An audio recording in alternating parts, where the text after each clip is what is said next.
The young master, Calix, hurried through the manor at top speed, eager to see his younger sister as soon as possible. The servants curtly informed the gentleman that the young lady was in her private chambers and was perfectly fine. However, the gentleman couldn't trust such words until he saw her with his own eyes, so he slowed his pace only when he reached the doctor, his eyes filled with poorly concealed worry. Calix inquired about his sister's condition. The middle-aged man hadn't noticed how the boy had rushed up to him, so initially he was startled and couldn't answer.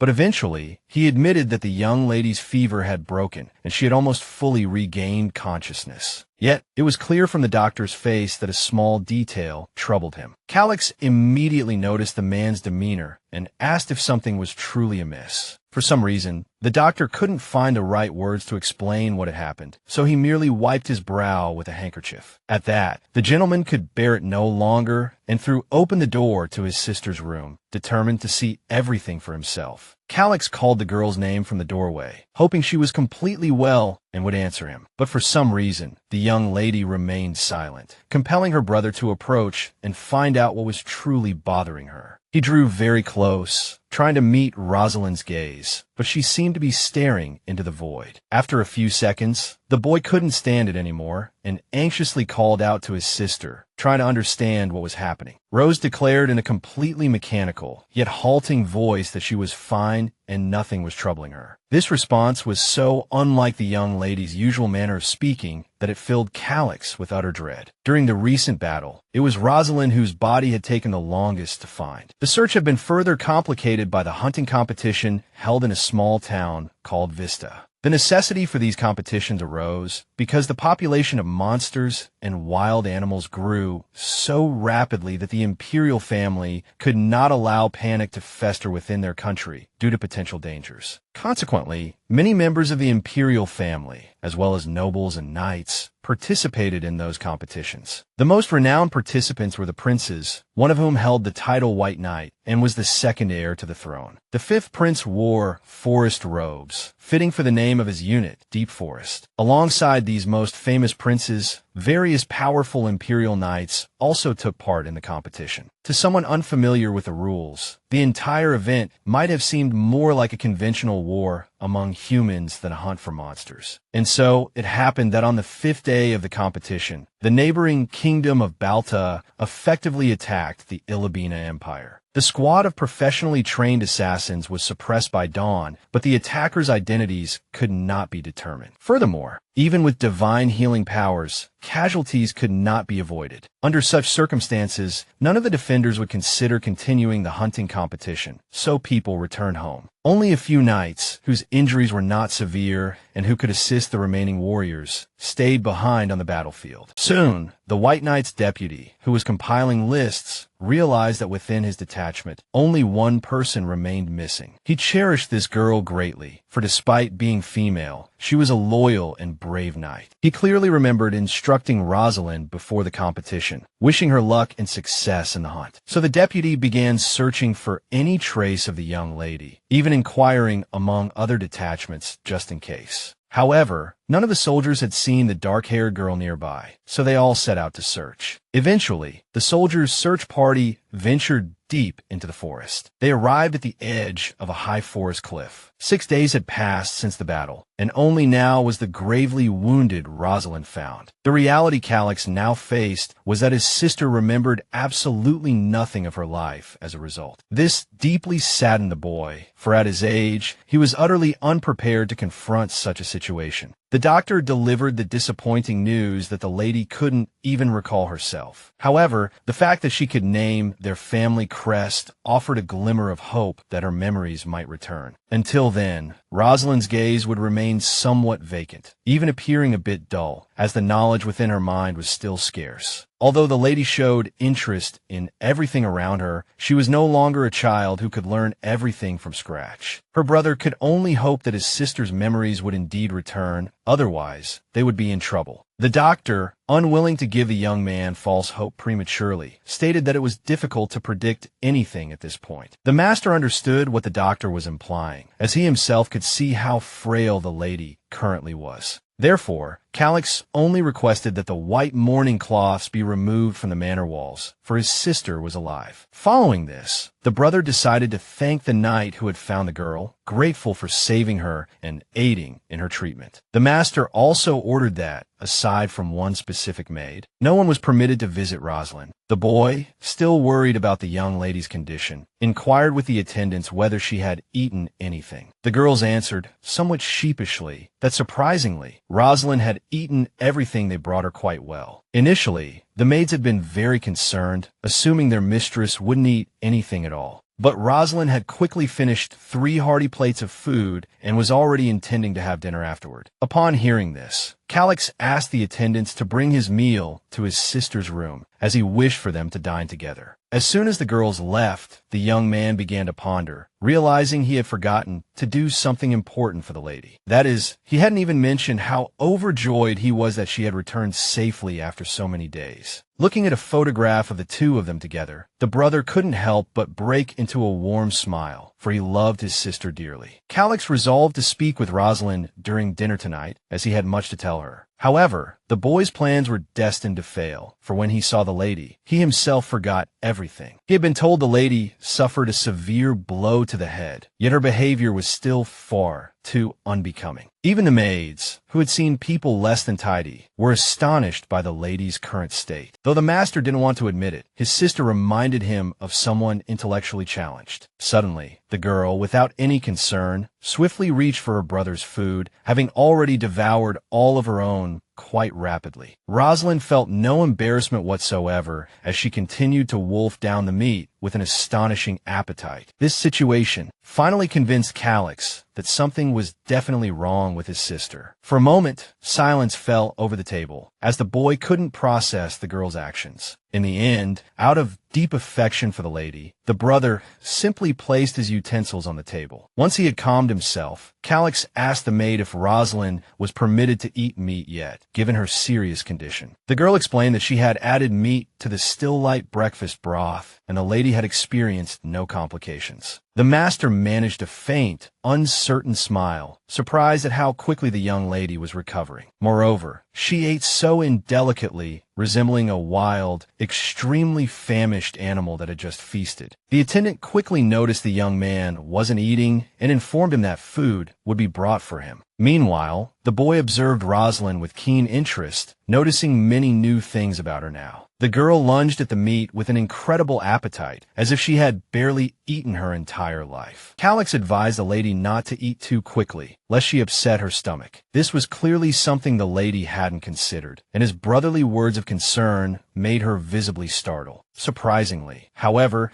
the girl immediately began to slow her chewing, evidently heeding his words. The scene reminded Calix of how Rosaline had once said something similar to him. Overall, the sight of the siblings sitting together now brought back memories of his childhood spent with her. During his teenage years, the young lady had taught him all the rules of etiquette she herself mastered. But he never imagined that one day he would have to teach his own sister the very same things. Just then, Rosaline stuck out her tongue, intending to lick her hand, but Calix caught the girl's wrist just in time. Calix asked the lady never to do that again, phrasing it as gently as possible to avoid offending her. He admitted that seeing her so lacking in manners was incredibly difficult for him. After a moment, acknowledging Rosaline's memory loss, Calix reintroduced himself with a smile. As her brother spoke, his sister continued eating the meat, despite having already consumed quite a bit. At this point, Calix mentioned that his sister was an imperial knight, which piqued the lady's interest somewhat. He explained that Rosaline served in the Second Crown Prince's Guard and was a low-ranking knight within the Order of the White Knight. When Calix finished speaking, all of his sister's interest visibly evaporated, and she resumed eating. Judging by the lady's indifferent gaze, the young man wasn't even sure if she had been listening to him at all. Finally, Calix decided to continue speaking just in case, hoping something might register in the lady's mind. Calix explained that their father hadn't been able to visit simply because he had too much work. Moreover, the father had such a stern expression that children would cry upon seeing him. Nevertheless, the head of the family was highly respected among the populace, and there was even a wine named after him. Upon hearing the word wine, Rosaline lowered her head for some reason, as she had never tasted it. Her brother, Calix, chuckled pleasantly, explaining that his sister couldn't drink wine because she was allergic to grapes. Suddenly, all of Calix's cheer vanished, as if by magic, as he recalled a perilous situation. The crux of matter was that the lady had eaten his portion of steak, which had been cooked with wine. Calix leaped up in alarm, deeply worried about the seemingly unconcerned girl. He gripped Rosaline's shoulders, asking how she felt and if there were any signs of an allergic reaction. His sister shook her head in confusion, as her brother explained that she usually developed a rash. As if they were small children again, the young man asked the girl to open her mouth so he could check her throat. The young lady blinked uncertainly for a few seconds before obediently opening her mouth. Only after confirming that Rosaline was all right did Calix manage to calm down. Just then, without even knocking, a maid burst into the room, calling for her mistress. The attendant inquired again about the lady's well-being, unaware that her brother was already fully informed. Calix watched this unfold, merely scratching the back of his head awkwardly, but didn't interrupt the concerned maid. After a moment, the maid begged forgiveness for her oversight in not watching the mistress carefully enough. But since Rosaline maintained her calm demeanor, thankfully, nothing untoward had happened. Just to be safe, the attendant promised to fetch allergy medication for the lady. As soon as she left, Calix looked awkwardly and intently at his recently recovered sister. The girl sat calmly, sipping wine as if she had never been allergic to it. Yet she hadn't even touched the avocado and vegetable salad she used to adore. These changes led her brother, Calix, to seriously contemplate what on earth had happened to the young lady. Once upon a time, Rosaline, with her bright smile, had taught him to pay attention to even the most insignificant details, and now, Calix was trying to analyze the young lady using the very method she had taught him. But no matter how closely the young man looked, the girl's face remained just as impassive. A few days later, the maids were already discussing how the young mistress had begun to eat with utensils. Just then, Rosaline passed by these gossips, but paid them no mind whatsoever. The girls watched their mistress go, noticing she was barefoot, which they deemed quite fashionable. Moreover, recently the young lady not only walked barefoot, but also let her hair down, which also seemed rebellious. All these rumors quickly spread throughout the palace, and so the aide presented them to Calix in the form of a document. The document stated that public sentiment was high due to Rosaline's survival. This was not at all what the gentleman expected to read, but he was glad the rumors weren't dreadful. The only thing the young man didn't quite understand was how people outside the manor knew the young lady was walking barefoot. But he wasn't planning to do anything about the stories of Rosaline playing with children, though he was surprised by it. At that moment,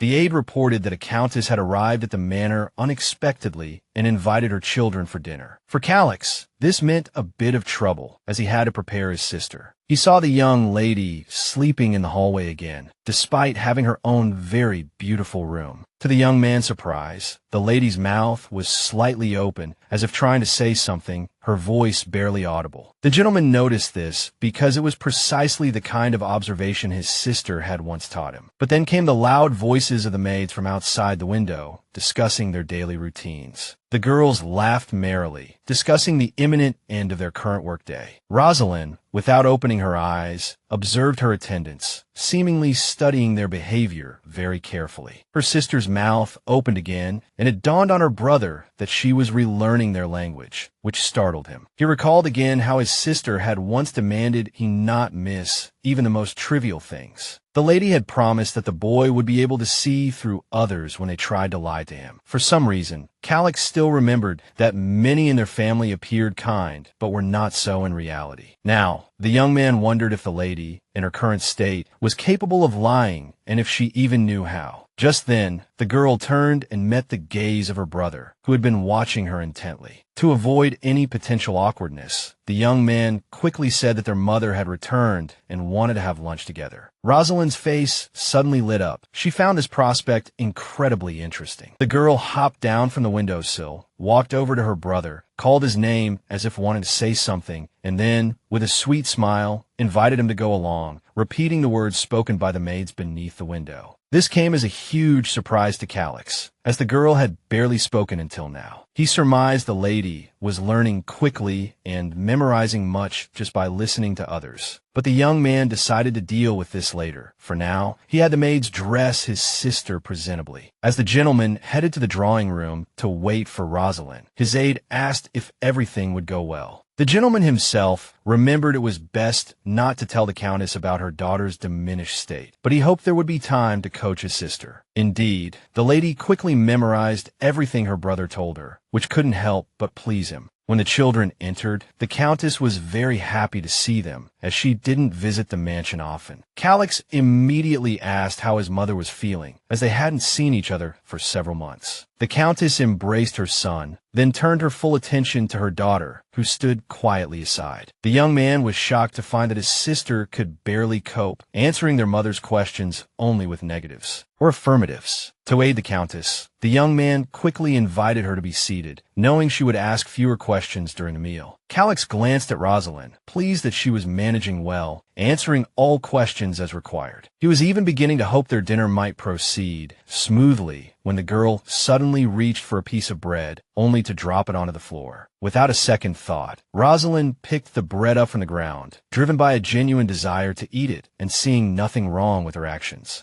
Thus, without even brushing off the crust, the young lady popped it into her mouth and chewed contentedly, for it was delicious. Her son and mother, having witnessed the entire spectacle, were aghast, as this was a severe breach of etiquette. The girl herself wiped her lips as if nothing had happened, believing she had done nothing amiss. It was only then that Calix realized he had forgotten to instruct his sister never to retrieve food from the floor, under any circumstances. And so now, to explain the incident to his mother, the young man was forced to reveal the whole truth. This brought the lady to tears, for she had harbored hopes that her daughter might marry well, if not for her beauty, then at least for her intelligence. At that moment, the Countess remembered her husband and inquired whether he knew of Rosaline's mental slowness, to which Calix gave a negative reply. The Countess turned back to gaze upon her daughter's face, feeding her with a fork as if unable to believe what had transpired. Rosaline sat quietly, eating, paying little heed to anything else, utterly absorbed by the food. Claiming a headache brought on by worry, the mother decided to conclude the dinner, and her son offered to escort the Countess back to her room. Later, when Calix returned to his work, his assistant dropped a large pile of documents onto his desk. The young man was clearly displeased at being forced to undertake so much work, searching for information on a specific topic. Yet the gentleman himself was quite intrigued to discover what his assistant might unearth after such effort. A slight twitch flickered at the corner of the employee's eye when the young man described his task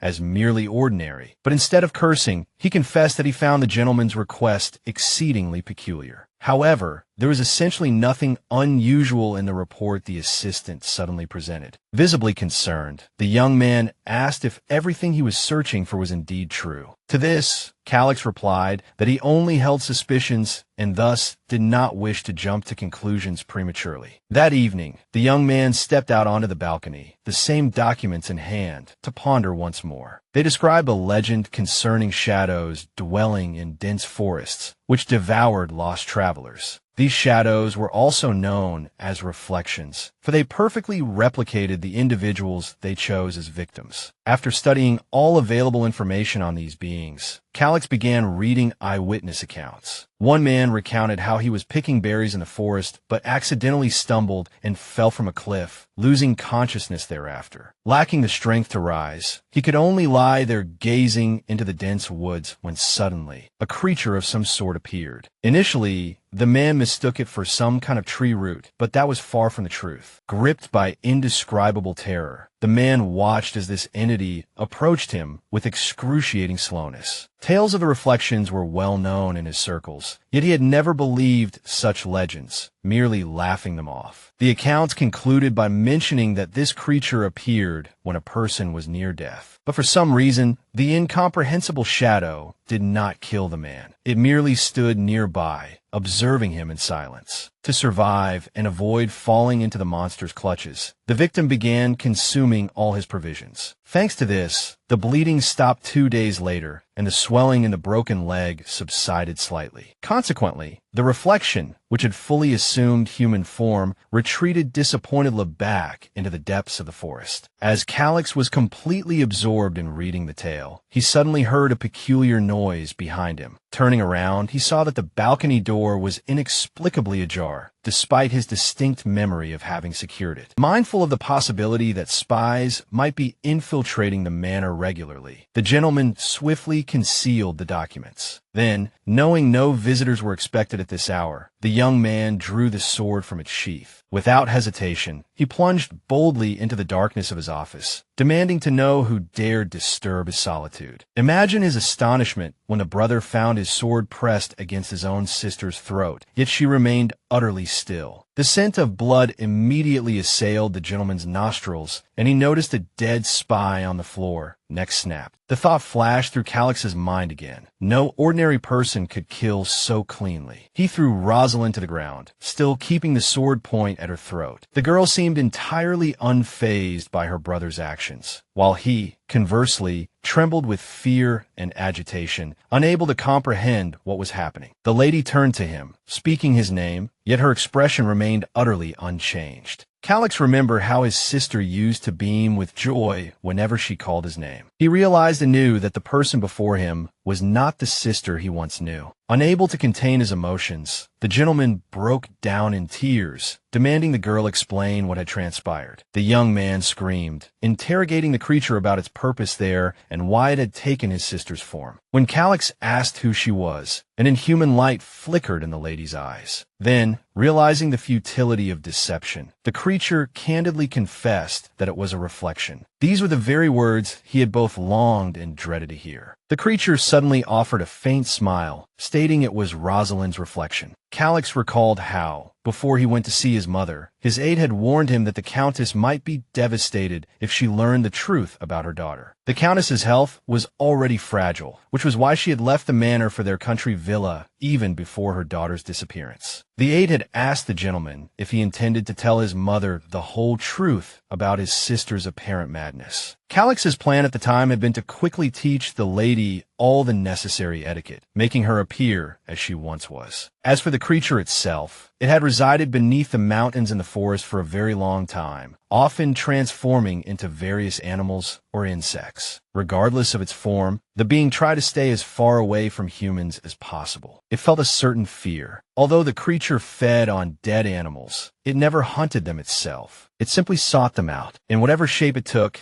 it could wait patiently for extended periods until someone else fell from the cliffs. About a year prior, Count Drythorn had begun attempting to tame the wild beasts, causing their numbers to dwindle, and the creature had grown desperately hungry. The creature strained its ears, catching every sound, eagerly awaiting an opportunity to feed. Then, a human fell from the cliff. She should have perished quickly, so the creature merely had to wait. Terrified of the darkness, people would often beg for mercy, even on the brink of death, when the creature revealed itself to them. But this time, the reflection encountered dying eyes that were strikingly beautiful and fearless. For some reason, the girl made no attempt to flee the encroaching mist, but simply reached out towards it. Suddenly, she grasped the creature, pleading for help, stating she would give anything in return. The creature materialized into human form, informing the lady that due to her excessive blood loss, saving her was impossible. Then, the young miss suddenly smiled, quite calmly stating that the unknown demon could consume her. But in return, the young miss hoped the creature would do her a favor, as it would be her final wish. It was the first time in the reflection's existence that it had seen someone smile like that amid such profound despair. It grew curious and asked what this strange and incomprehensible girl truly desired. The sister recounted all this to her brother that evening, and the next morning he observed her very carefully. The young miss was surrounded by her maids, clearly adored by them, as the girls didn't leave her side for a moment. Calix knew these assistants had looked after and helped Rosaline for a long time, always staying close. So, the young man wondered if no one had suspected anything while conversing with Rosaline. Just then, one of the maids called out to her mistress, showing her the beautiful flowers that had bloomed. In response, the young miss remarked that the assistant herself was far more beautiful, causing the girl immense embarrassment. This gesture from the miss immediately earned the appreciation of the other maids, who had overheard clearly and felt equally shy.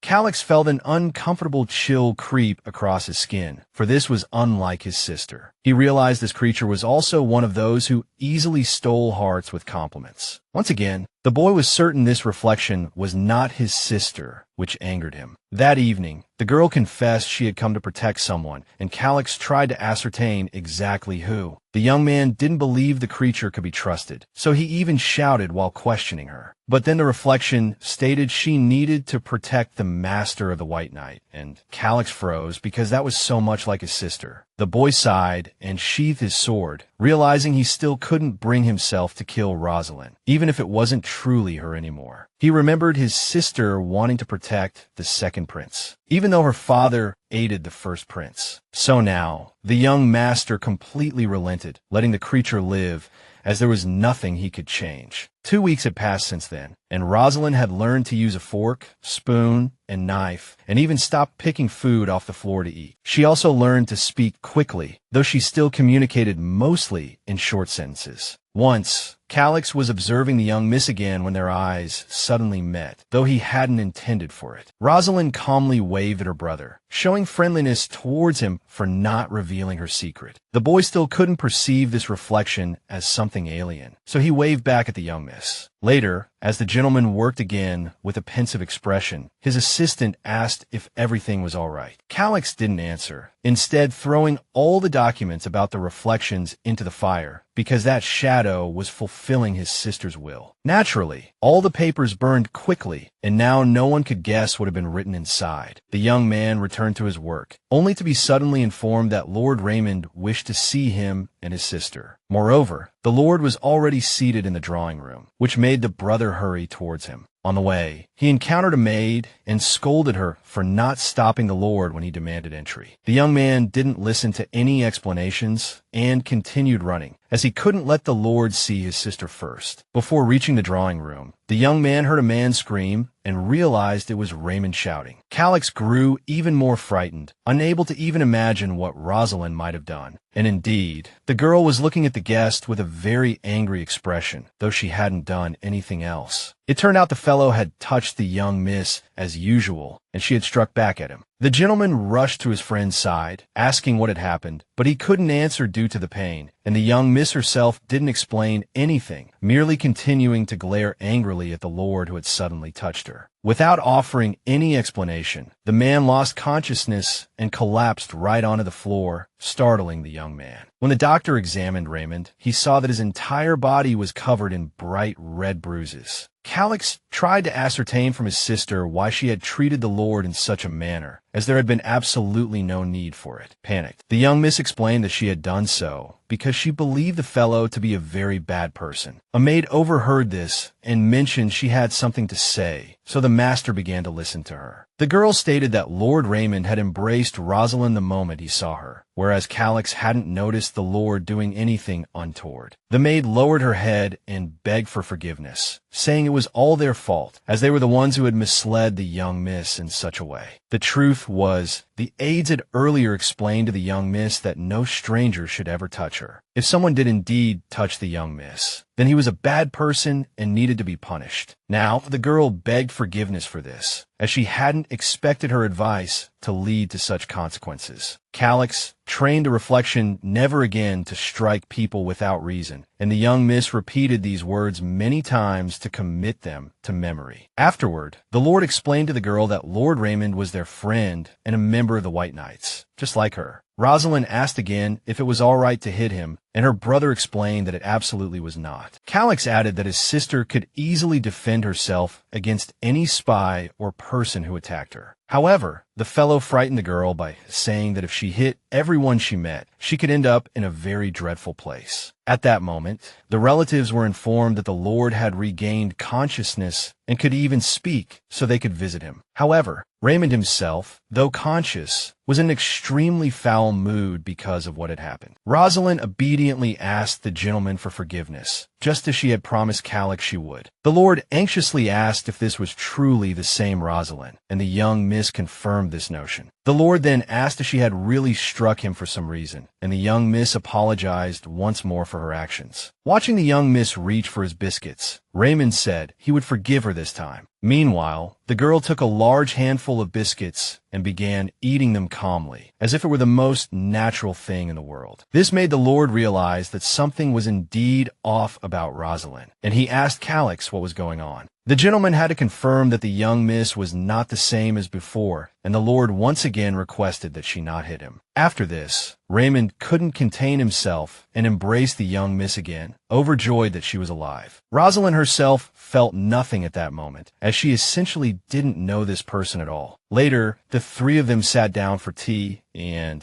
the young man began discussing the Black Moon, something Rose had also never heard of. Her brother then explained that the neighboring kingdom of Balta opposed the Elibitan Empire and was fanatical about magic. They believed in a Critandanian, the god of darkness and chaos, who was the true god. The second prince held the most power, so he called Idabellum the true god and controlled the people of the Black Moon. The girl was told that when the prince came under attack again, he created the White Knights, of which she was a member. Raymond had already spoken about the knighthood, and seeing how intently the young miss was chewing, he began to doubt if she was even listening. The Lord then announced that after a difficult battle during the hunting competition, he had been appointed the new vice captain. Suddenly, Rosaline asked the Lord if he was truly happy about such an abrupt promotion. The man confessed that, on the contrary, he was terrified of the position because he now bore a great deal of responsibility. Raymond announced that the young miss had also been promoted, albeit only to senior knight, as she had passed the promotion test. Hearing this, Calix immediately looked at his sister in alarm, remembering her goal. As it turned out, the emperor had promoted Rosaline despite knowing full well that her entire family belonged to the first prince's faction. No matter how he considered it, Raymond couldn't fathom the actions of the empire's sovereign, especially when it concerned his own son. Regardless, Calix recalled a more pressing issue now confronting him and glanced towards his sister. The crux of the matter was that, as a knight, the girl was expected to wield a sword, yet she remembered nothing of it. Consequently, Raymond prompted the young lady to draw her sword. Obligingly, she hoisted it above her head, entirely unaware of the proper technique. The Lord remarked that her attempt was rather endearing, but the weapon demanded a different approach. Suddenly, the young miss snatched the Lord's sword, inquiring if it belonged to her, to which the young man explained it did not. Much to Calix's astonishment, his sister managed to lift the heavy, two-handed sword with just one hand. The gentleman attempted to explain to his friend that the young lady had likely regained her physical strength through rigorous exercise. Rosaline looked at her brother in surprise, as she had done no such thing, but ultimately remained silent. Raymond accepted his friend's explanation, laughing as he expressed his relief that the lady had recovered so well. He mentioned that he, too, had once been advised to undertake such strenuous training, but had declined, a fact that now surprised both siblings. Changing the subject, the Lord asked Rosaline if she truly intended to return to the knighthood, even if she couldn't properly hold a sword. In response, the girl proudly declared that she must protect the master of the White Knights, and therefore had no intention of backing down. The Lord smiled, observing that while the young miss had lost her memories, she had somehow managed not to forget what mattered most. He then took up the sword, intending to teach his mistress at least something, as she clearly required extensive training. He abruptly pressed the weapon against the girl's neck, urging her to recover her memories quickly. The young man explained that this was the only way she could truly protect the second prince, a point the lady duly noted. After the training concluded that evening, Raymond hurried home. Although Calix noted his exhaustion, much had transpired for the Lord since he had last trained with Rosaline, back when he had desperately tried to impart some skill to her. As the sun set, the young man had demonstrated numerous powerful techniques, hoping she might recall at least a fragment. Yet, when Raymond finished, the lady requested that the knight demonstrate all the movements once more. Though the lord complied, it ultimately left him so drained that he decided he had to return home. This was because he had been forced to repeat every sequence nearly 100 times, and still, the girl remained unsatisfied. Before departing, he reminded his friend that only 2 weeks remained until Rosaline's promotion ceremony. Since the second prince himself would preside over it, it was imperative they work on the lady's etiquette and deportment. This urgency stemmed from the fear that the young miss might utter something inappropriate at any moment, which would spell the end of her career. The prospect terrified them, reinforcing the need for diligent effort. At this point, Raymond took his leave temporarily, citing his own duties related to the preparations for the investiture ceremony. He inquired whether his training had been of any use, considering the girl had merely observed him the entire time. To this, Calix responded that it wasn't an issue, as Rosaline possessed an excellent memory. Indeed, despite the late hour, the girl was meticulously repeating every single one of the Lord's movements over and over again. She felt a deep sense of satisfaction knowing she could execute all the demonstrated techniques flawlessly. Her ultimate desire to protect the second prince remained vivid in her mind, and she was resolute in her intention to achieve it. Following weeks of preparation, the lady arrived at the castle belonging to the master of the White Knights for her investiture ceremony. Raymond was pleasantly surprised, noting a significant improvement in the lady's communication skills. That fellow even shed a few tears upon realizing how much effort Calix had put into this. Subsequently, the Lord presented Rosaline with festive attire and instructed her to prepare herself properly. The young lady began changing in front of the man, but he immediately stopped her in embarrassment and asked her to return to her room. Later, Rosaline successfully changed into her ceremonial uniform in a separate room. The Lord proceeded to inform her that after the investiture ceremony, the lady would be able to select 5 squires of her own choosing. The gentleman then inquired if the lady remembered the order of the ceremony, to which she gave an affirmative reply. Raymond worried whether Rosaline, suffering from memory loss, would be able to perform well. Ultimately, the lady recalled Calix explaining that if she merely remained silent, no one would believe her. So, her brother devised a plan to ensure no one would find the reflections, referring to Rosaline, behavior suspicious. He informed Nathan, the captain of the White Knights, that the lady was currently suffering from temporary amnesia. Raymond announced that since the young lady still wished to protect the second prince, he had decided to allow her reinstatement into the knighthood. He then handed the captain a doctor's report stating that Rosaline's memory would soon return. Just in case, Nathan asked the girl how she was feeling, and the lady replied that she was quite well. The man then permitted the young lady to leave, keeping the Lord behind in his office. Thus, Rosaline departed alone. Rosaline immediately sensed the angry glares of the surrounding soldiers, which she clearly noted in her peripheral vision. The girl concluded she was unpopular because her father had protected the first prince, rather than the second prince. This creature, referring to the narrator, felt pity for the lady. Despite her constant efforts, there was little respect shown towards her. This was confirmed by the equally malicious gazes that followed the lady as she proceeded towards the ceremony. Rosaline could hear people behind her calling her useless and incompetent. Raymond had warned the lady beforehand that she might face harsh treatment. Despite her inherent kindness, bearing this in mind, the girl took her place in line, awaiting the prince's appearance to commence the ceremony. Unexpectedly, upon seeing him, the reflection, referring to Rosaline, was greatly surprised, as she hadn't expected the fellow to look like this. The second prince, Ricardes, possessed beautiful snow-white hair, a tall stature, and a fair complexion. The young lady caught his gaze and felt her heart begin to race. Somehow, the master of the White Knights was entirely different from Rosaline's initial impression. Due to her racing heart, the reflection, referring to Rosaline, even wondered if she had been poisoned. Somehow, Calix had mentioned that the second prince's mother was a commoner, which was why he was underestimated. However, many still respected Ricardes for his integrity, regardless of everything. But most importantly, the boy was adored for his exceedingly handsome appearance, inherited from his mother. Looking at the prince now, the lady thought she had never seen anyone more beautiful. Rosaline surmised this must be the reason for her excitedly pounding heart. After some time, the ceremony began, and at the appropriate moment, the girl was called forth for her investiture. Somehow, Ricardes looked at her with a hint of malice, as if looking down on her. However, quite routinely, he requested the lady to kneel on one knee and recite the oath. The young lady obediently swore her oath, pledging to be a loyal knight and serve the empire to the best of her abilities. Then Ricardes touched the lady's head with his fingers, appointing her as senior knight. As Rosaline raised her head, she met the prince's gaze, much to her own surprise. However, the fellow immediately averted his eyes, looking as though he was quite displeased with what had transpired. Completely bewildered, the young lady returned to her place in the ranks as prescribed. Her sister, likely a mistranslation or narrative term for Rosaline, could find no answer as to why the prince's touch had felt so cold. A short while later, Raymond found himself assisting Rosaline with her documents, as she was utterly clueless about them. The man hadn't anticipated that this offer of help would result in him completing not only his own paperwork, but the lady's as well. Nevertheless, Raymond did his best to console Rosaline, even offering her cookies to lift her spirits. And so, the lady eventually followed her friend's advice to head to training, putting everything else out of her mind. Such a task presented no difficulty for the girl, so she calmly took her sword in hand. But just then, several fellows of lower rank approached the newly appointed senior knight, seeking to engage her in conversation. One of them even congratulated the lady on her promotion, though the fellow made it clear it wasn't offered in good faith. The blond man smirked, stating he remembered well the time when they were equals in rank. The fellow confessed that Rosaline had advanced so quickly he hadn't prepared a gift for her. The knight was well aware that such words shouldn't be spoken to someone of higher rank, yet he deemed Rosaline too weak to stand up to others, hence his insolent behavior. Suddenly, the blond man requested the lady teach him a thing or two, if it wasn't too much trouble for her. The fellow implored the girl not to refuse a training bout with him, as it was incredibly important to him. She immediately wondered what Calix would do in her position, as she looked up to him immensely. Her brother had warned her that arrogant knights might attempt harm. Therefore, the master had advised his sister to agree to fight the first provocateur, should the need arise, to deter any further attempt at harm. The lady ultimately consented to the duel. The referee announced the rules. The fight would only conclude when someone yielded. The surrounding crowd was astonished to see Rosaline pitted against Nesta. The blond man himself harbored no doubts about an easy victory. Thus he grinned with delight. Convinced he could dispatch the lady with a single blow, the fellow charged forward boldly. Imagine Nesta's surprise when Rosaline struck him faster than he could react. The soldiers were as stunned as the blond man himself, for they had believed Rosaline to be a poor fighter. But in the end, the girl struck the fellow's arm with incredible ease, a blow he couldn't parry. It turned out the lady's strike was so forceful that Nesta's sword flew clean out of his grasp. However, the blond man couldn't believe the girl's strength, concluding the lady had merely been lucky and demanded another round. The lady agreed to fight, but for some reason, she sheathed her sword, though she wasn't supposed to. Then, before everyone's eyes, the girl tossed her sword aside, an action no one had anticipated. Suddenly, Nesta realized the lady insisted on a fist fight, despite their differing weight classes. The blond man had already decided the lady wouldn't amount to much, being a girl and therefore inferior in strength. Yet, inexplicably, his hands trembled, indicating the fellow was nervous for some reason. Unexpectedly, Rosaline didn't wait for her opponent's move, but lunged forward fiercely, initiating the attack. As a result, Nesta not only hit the floor, but was sent flying back several meters. This utterly astonished him, but the lady wasn't finished. She approached her opponent again, grabbing his collar with a fearsome expression. Rosaline asked the blond man if he still wished to fight, but he didn't even get a chance to answer. Without even listening for the fellow to say he yielded, the girl began to strike him. A few minutes later, the vice captain burst into Raymond's office, interrupting his work. The man offered no explanation, simply walking behind his desk, clearly agitated. Only after Nathan had seated himself thoughtfully at the desk did the Lord dare to ask what had happened. With a grim expression, the vice captain stated that Rosaline had been assigned to escort the second prince. Raymond was utterly taken aback by this news, as he hadn't expected such a development at all. The man briefly reported that the lady had defeated Nesta, and the Lord immediately ran to find the girl, unable to comprehend why the lady would suddenly act in such a manner. Raymond remembered clearly how, just a few weeks prior, she couldn't even hold a sword properly. Suddenly, in the corridor, the Lord encountered Rosaline herself, who appeared remarkably composed. From the lady's calm gaze, there was no indication that she had just grievously injured someone. This was precisely what alarmed the Lord the most, as he had expected to see a different emotion on the young lady's face. Moreover, Rosaline was carrying Nesta's body in her arms. He had clearly been unconscious for some time. Raymond immediately asked what had happened to the blonde man, and the girl stated she was taking him to the infirmary. The boy's friends explained that they hadn't managed to stop the fight because he had lost consciousness. The Lord asked if Rosaline was injured, and the young lady replied that her opponent had been too weak to harm her. Then, Raymond asked the lady to inform him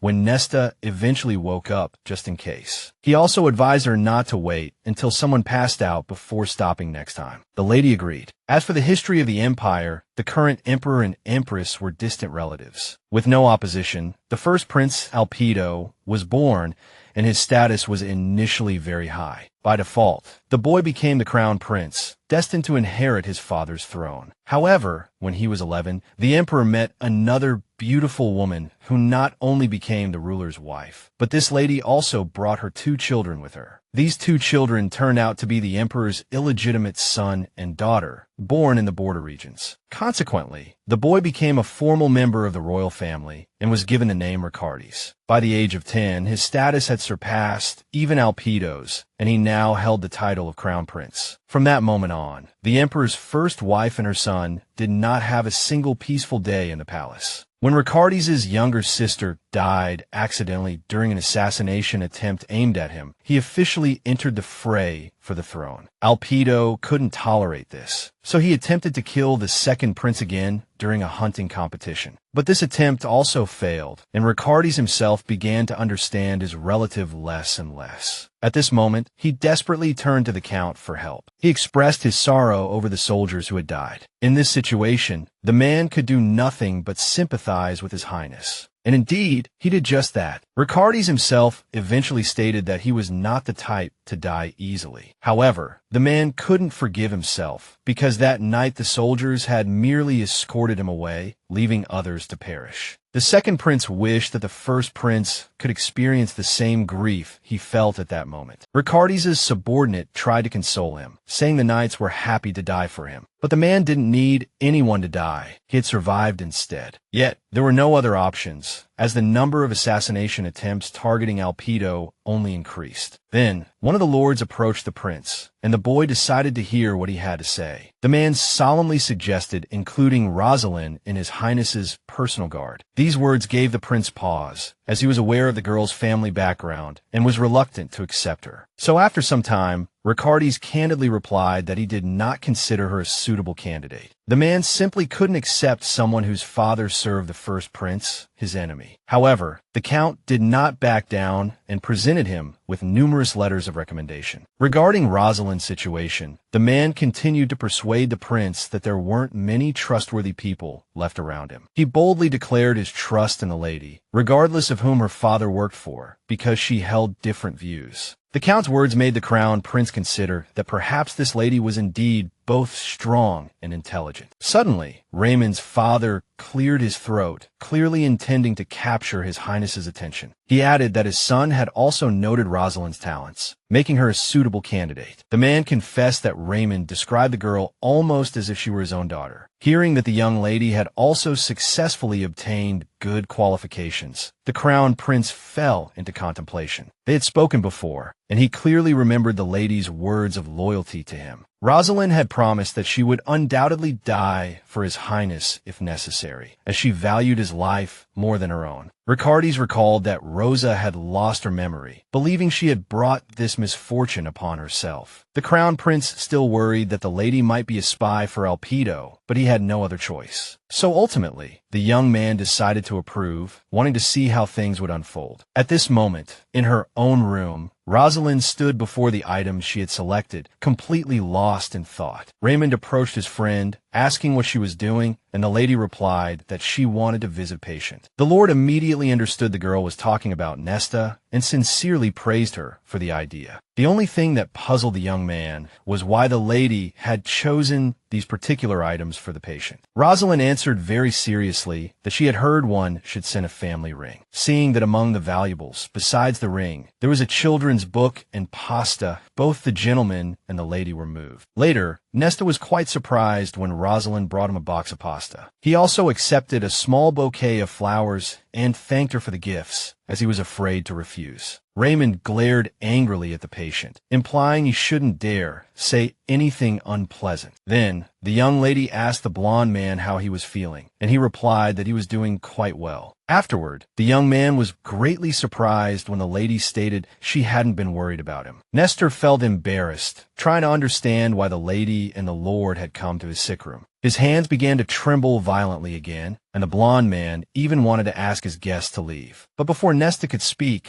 Rosaline suddenly grabbed his face, causing the young man to freeze. Even Raymond was surprised by the lady's actions, while she calmly stated there was a bruise on the patient's face. The blonde man immediately declared out of fear that only the bruised area hurt, and nowhere else was painful. Rose told the young man to be careful, but he feared she might hit him again. But instead, the girl gently stroked the defeated man's forehead, brushing his hair away from his face. Rose smiled sweetly, asking the patient to get well soon so she wouldn't have to worry. These unexpectedly sweet words even made the young man blush with embarrassment, much to his own surprise. Raymond was equally astonished, seeing the lady's charm work so effortlessly and simply for the first time. At that moment, the blonde man, blushing, tried to say that he would definitely recover. As the lord and lady left the sick room, he reminded them again. The young lady would be training the knights. Rosalind didn't care much that she was given this opportunity, but she listened nonetheless. Raymond admitted that, initially, no one actually wanted to come and learn from her. However, after the fight with Nesta, everything changed. So, the young man handed the lady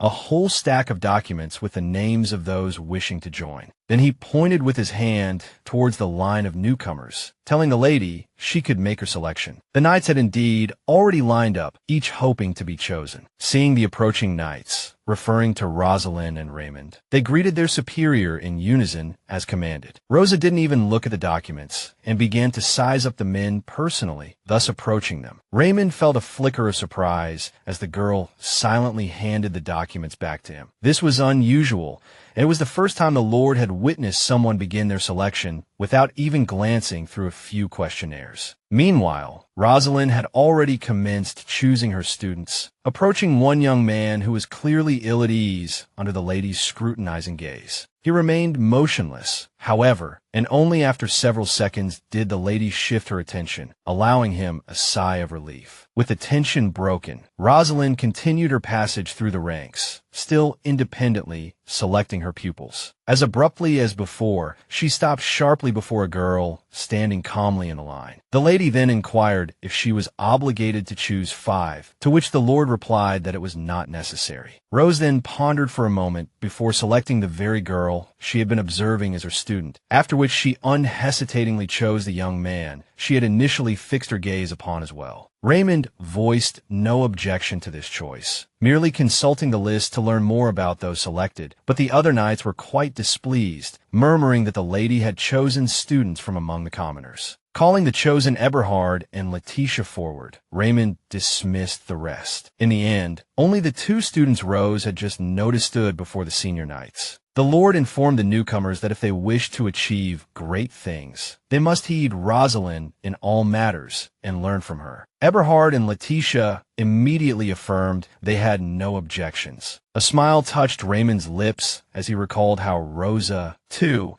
had been just as young and full of promise several years ago. Back then, the girl had assured the Lord he would never regret taking her on as his pupil. A few hours after this small incident, Ricardes summoned the lady to his office for a conversation. The prince began directly, stating that he did not require the miss to dedicate her entire life to him, as she intended. The gentleman addressed the girl as Rose, though it was a diminutive of her usual name. The lady instantly recalled that Rosaline herself disliked being called by different names, yet Ricardes employed it nonetheless. From this, the miss concluded that the second prince, for some reason, did not particularly favor her, despite her having done nothing to warrant it. She thought this partly because he persistently questioned the girl on various matters, testing her eloquence. Ultimately, Ricardes concluded that he could tolerate the lady's presence, albeit only temporarily. Thus, the prince relaxed and was just lifting his teacup to his lips when Rosaline abruptly seized his hand. This unexpected action from the miss greatly irritated the heir, who had only just accepted her presence, while the girl herself showed no sign of releasing her grip, acting as if she were entirely justified. Tearfully, the attendants in the office demanded to know what Rosa thought she was doing. In response, the girl told the prince not to drink the tea, because something had been added to it. Ricardes, frequently targeted by poisoning attempts, immediately grew wary and was inclined to believe her, especially since it was the maid who had poured his tea. The prince fixed a stern gaze upon her, instantly suspicious. The maid began to tremble, terrified, as she realized she was suspected of attempted assassination. She claimed she had tasted the tea herself before serving it to the prince, so it should be fine. The attendant added that poisons didn't work on the prince anyway, so why would she try to poison him? Rosaline countered that enemies might wish to test precisely which poisons were ineffective. Ricardes grew thoughtful, suddenly remarking that Rosa's words held considerable logic. So it could indeed be true. The heir proposed that enemies might have crafted a poison specifically designed to be ineffective against him. The maid suddenly flinched. The girl's expression shifted drastically, and within a second, she drew a weapon from the folds of her skirt. She screamed, wishing for the crown prince's death, and hurled all those knives straight at him, intending to strike. But Rosaline, with incredible ease and speed, deflected everything her assistant threw. Watching the way this lady moved, Ricardes realized her capabilities far exceeded his imagination. Without hesitation, Rosaline lunged towards the maid attempting to attack the crown prince. The girl tried to defend herself, quickly throwing a nearby tray towards the lady, but Rosaline easily parried the blow, her reflexes sharp despite being somewhat distracted. Seizing the moment,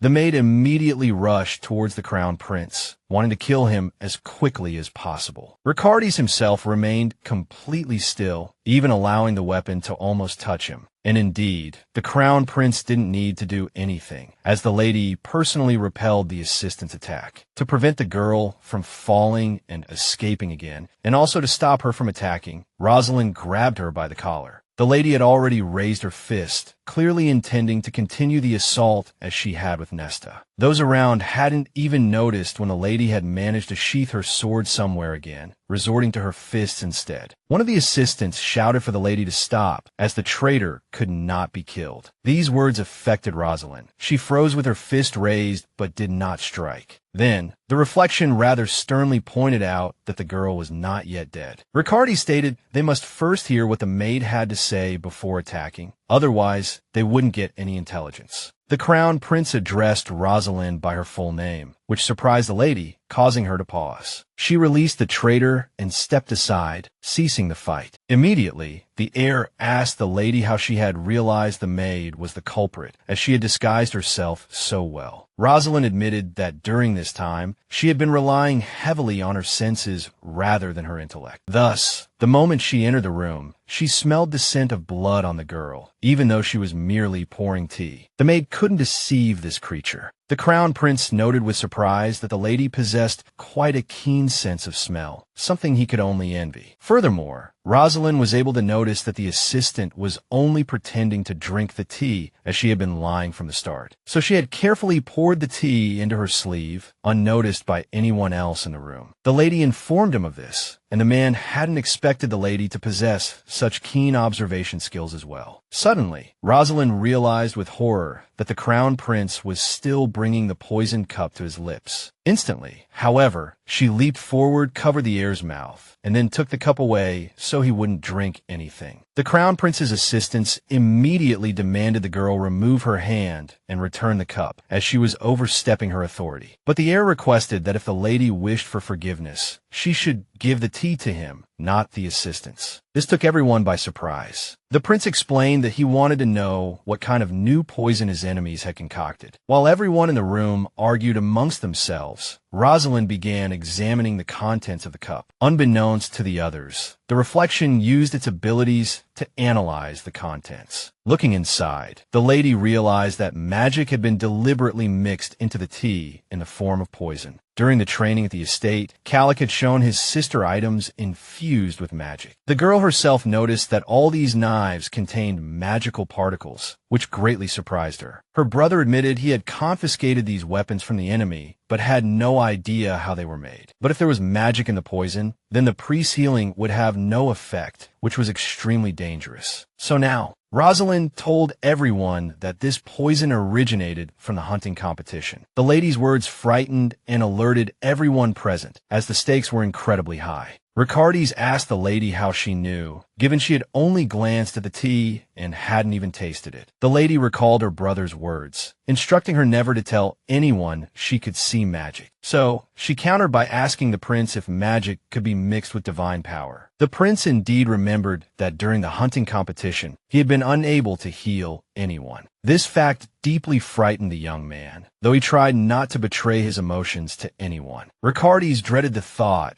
that someone could create a poison he couldn't counteract. After all, in such a scenario, the authority of his empire would plummet sharply, playing right into the hands of the Black Moon organization. Considering all this, the prince concluded it was time to visit the witch. The woman who could foresee the future had been captured long ago and was currently held in their empire's dungeon. She whispered that her time was running out, but she didn't mind. For a long time now, the witch had been ready to greet death with a smile at any moment, because then the empire would fall along with her. The next morning, Eberhard ran towards Letitia, incredibly excited, bringing news about their teacher. The girl, too, had already heard how Rosaline had effortlessly defeated the assassin on her very first day. While discussing the rumors, the two novices didn't immediately notice their teacher approaching nearby. As soon as they spotted her, the boy and girl instantly bowed, shyly in greeting. The lady calmly returned her students' greeting, wishing them good morning as well, though she had clearly overheard their conversation. She remembered Raymond's words, that for novices like them, learning from her was an honor and a source of pride, and the only way the lady could help them was by teaching them proper swordsmanship, which was exactly what she intended to do. So Rosaline handed the boy and girl wooden swords, instructing them to practice with her so they wouldn't get hurt. But the students' hands trembled as they held the swords, gripped by intense fear. The lady couldn't comprehend why these two novices were so terrified of her. She felt as if she were sparring with the most adorable, helpless fawns. Amusingly, even a dear sense of danger seemed far stronger than her students. The lady concluded that Letitia and Eberhard could probably die right now without even realizing it. When the boy and girl heard the lady declare their situation utterly pathetic, they were horrified, having tried to learn without any explanation. The lady repeated her words, frowning for some reason. Letitia and Eberhard didn't argue with their teacher, merely lowering their heads in dejection. In response, the lady simply sighed. She still wanted to help these two novices, so she tried to devise a training plan for them. Thus, Rosaline suddenly announced that from now on, she would attack them both, and they must defend themselves. Just like that, from dawn till dusk, the lady pledged to train the two young people in this manner. These words only frightened the boy and girl further, as they had no confidence in their abilities. Just then, the prince, flanked by his aides, descended into the prison to speak with the witch. The count beside him was displeased that an heir of his stature would visit such a dark place. To this, Ricardes replied that he couldn't wait for information to reach him, as it would take too long. Only then did the young man recall that the prince had quite a fiery temper, so he decided to remain silent. Then the count heard someone calling his name, and a wave of fear and dread washed over him. The prince himself, however, didn't even flinch, despite the many prisoners calling out to him pitifully. When they arrived, merely seeing the witch made the aide realize she had been imprisoned for a very long time. But he couldn't understand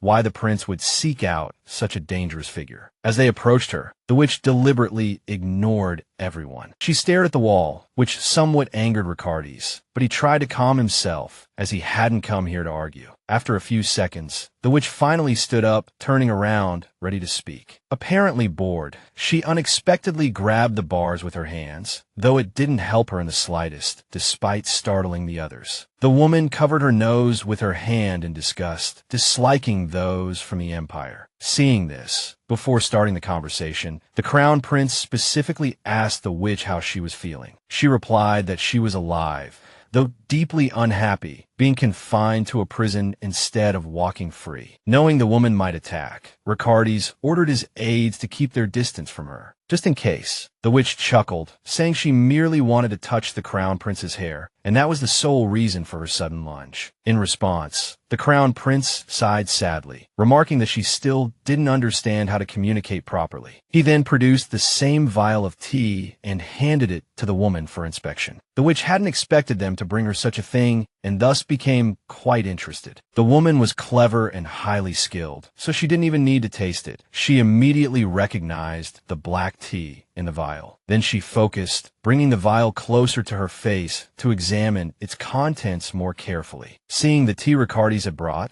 the woman burst into loud, malicious laughter, for she understood everything. The crown prince instantly guessed her laughter meant she clearly perceived the magic within. Meanwhile, the witch whispered that with such a poison invented, the empire stood no chance. She boldly called the creation the greatest discovery of her homeland, which couldn't help but delight her. Ricardes demanded more details, and the woman stated that magic had been mixed with the poison. This was exactly what the crown prince needed to hear, so he prepared to leave, having learned all the necessary information. The witch hissed angrily behind him, saying that no matter how reluctant the crown prince was, she would definitely see his downfall. This made the crown prince even more eager to depart from this place. The aides ran off after the crown prince. Following this conversation, later that evening, Ricardes stood thoughtfully on the balcony, pondering the witch's words. The woman had promised to watch him from the darkness, unsettling the young man, for he knew she was capable of it. She always reminded him of the mysterious legend concerning the Black Moon and the White Knight. According to the legend, on the day the god of light reached his zenith and the god of darkness hid himself, a blessed light illuminated the entire world. As a result, all things revived and the black stars dimmed in the sky. Thereafter, Creantidanian, the god of darkness, hid within the moon, remaining silent there until a better time arrived. Ricardes knew that even some nobles believed this true legend, though they shouldn't have. But the crown prince couldn't comprehend why the witch claimed the god of darkness would seize his empire. Just then, the young man suddenly noticed a figure nearby, which gave him quite a fright. It turned out to be Rosaline, who had somehow climbed onto His Highness's balcony, even though it was forbidden. When asked what she was doing there, the lady replied that she was guarding the crown prince, just in case. The crown prince asked if she wasn't supposed to perform her duties only from morning till evening and rest otherwise. To this, the lady answered that she felt the assassin might come at night as well. Just then, Ricardes noticed another figure on the floor and spun around abruptly. It was another mercenary lying there, whom the lady had wisely kept alive for the time being. A little later, at the crown prince's request, soldiers quickly removed the unfortunate traitor. The only thing that surprised them was how Rosaline had managed to appear in the crown prince's chambers. At this moment, the prince overheard the knights whispering amongst themselves, and because they were right, he felt somewhat embarrassed by their remarks, deciding therefore to address the situation with the girl personally. She once again assumed a combat stance. The thought occurred to Ricardes to discuss matters over a drink, though he had never imagined himself experiencing such a thing. He courteously and attentively invited the lady into his chambers, then proposed they share a drink as he poured the wine. Initially, Rosaline declined out of politeness, but as the prince insisted, she had no choice but to agree. The girl clearly remembered that she wouldn't get drunk now, which was why she hadn't wanted to accept the glass. Meanwhile, the prince anxiously wondered, did this lady not understand that invading his private space at this time was inappropriate? However, for some reason, the man decided against lecturing the lady, despite having the opportunity. Seeing the wine bottle, the lady inspected it just in case, but found nothing amiss. Then, she abruptly clinked her glass against the prince's, taking him completely by surprise, as this breached etiquette. While Ricardes stared at the lady in astonishment, she had already drained her cup. Rosaline believed she had acted perfectly correctly, for this was something her brother had once taught her. Observing the girl, The prince remained astonished by her conduct, but refrained from saying anything unpleasant. For the first time, he realized how profoundly amnesia could alter a person, although, to the prince himself, Rosaline's gaze seemed utterly unchanged from that moment. He recalled how he had lost control back then, how he had shouted at the girl who only wanted to help him. Ricardes had been consumed by such fury at the time, completely unable to govern his emotions and actions. The man couldn't comprehend why this girl continued to stay by his side, insisting furthermore that she would protect his highness, no matter the cost. In that instant, tears welled in Rosaline's eyes, yet they simultaneously burned with an incredible resolve. However, when the prince heard her vow to protect him, he merely clenched his teeth in anger, utterly disbelieving her. And so Ricardes had crudely yelled that the lady was incapable of protecting him. Recalling that dreadful day, the man understood that the lady must certainly have lost her memory for her to approach him again after that. Ricardes himself would never have gone near someone who had driven him away in such a manner. The prince met Rosaline's gaze, not understanding why she looked at him that way. He poured her more wine, wondering why this lady was so determined to protect him, regardless of everything. As it turned out, several hours later, Ricardes was thoroughly intoxicated, yet Rosaline felt nothing at all. Seeing the prince have fallen asleep from excessive drinking, the lady decided to help him, wishing to continue looking after him. Thus, she carefully gathered his highness in her arms and carried him to the bed, so he could rest for a while. Once the girl had succeeded, the lady also gently and warmly covered the prince with a blanket. Just in case, the lady was preparing to leave when she suddenly heard Ricardes' faint voice from behind her. This made the girl turn back, listening intently to make out his words. The prince was clearly almost asleep, yet somehow managed to whisper the question of why this lady was with him. The reflection remembered her promise to the real Rosaline, now deceased, the pact they had made,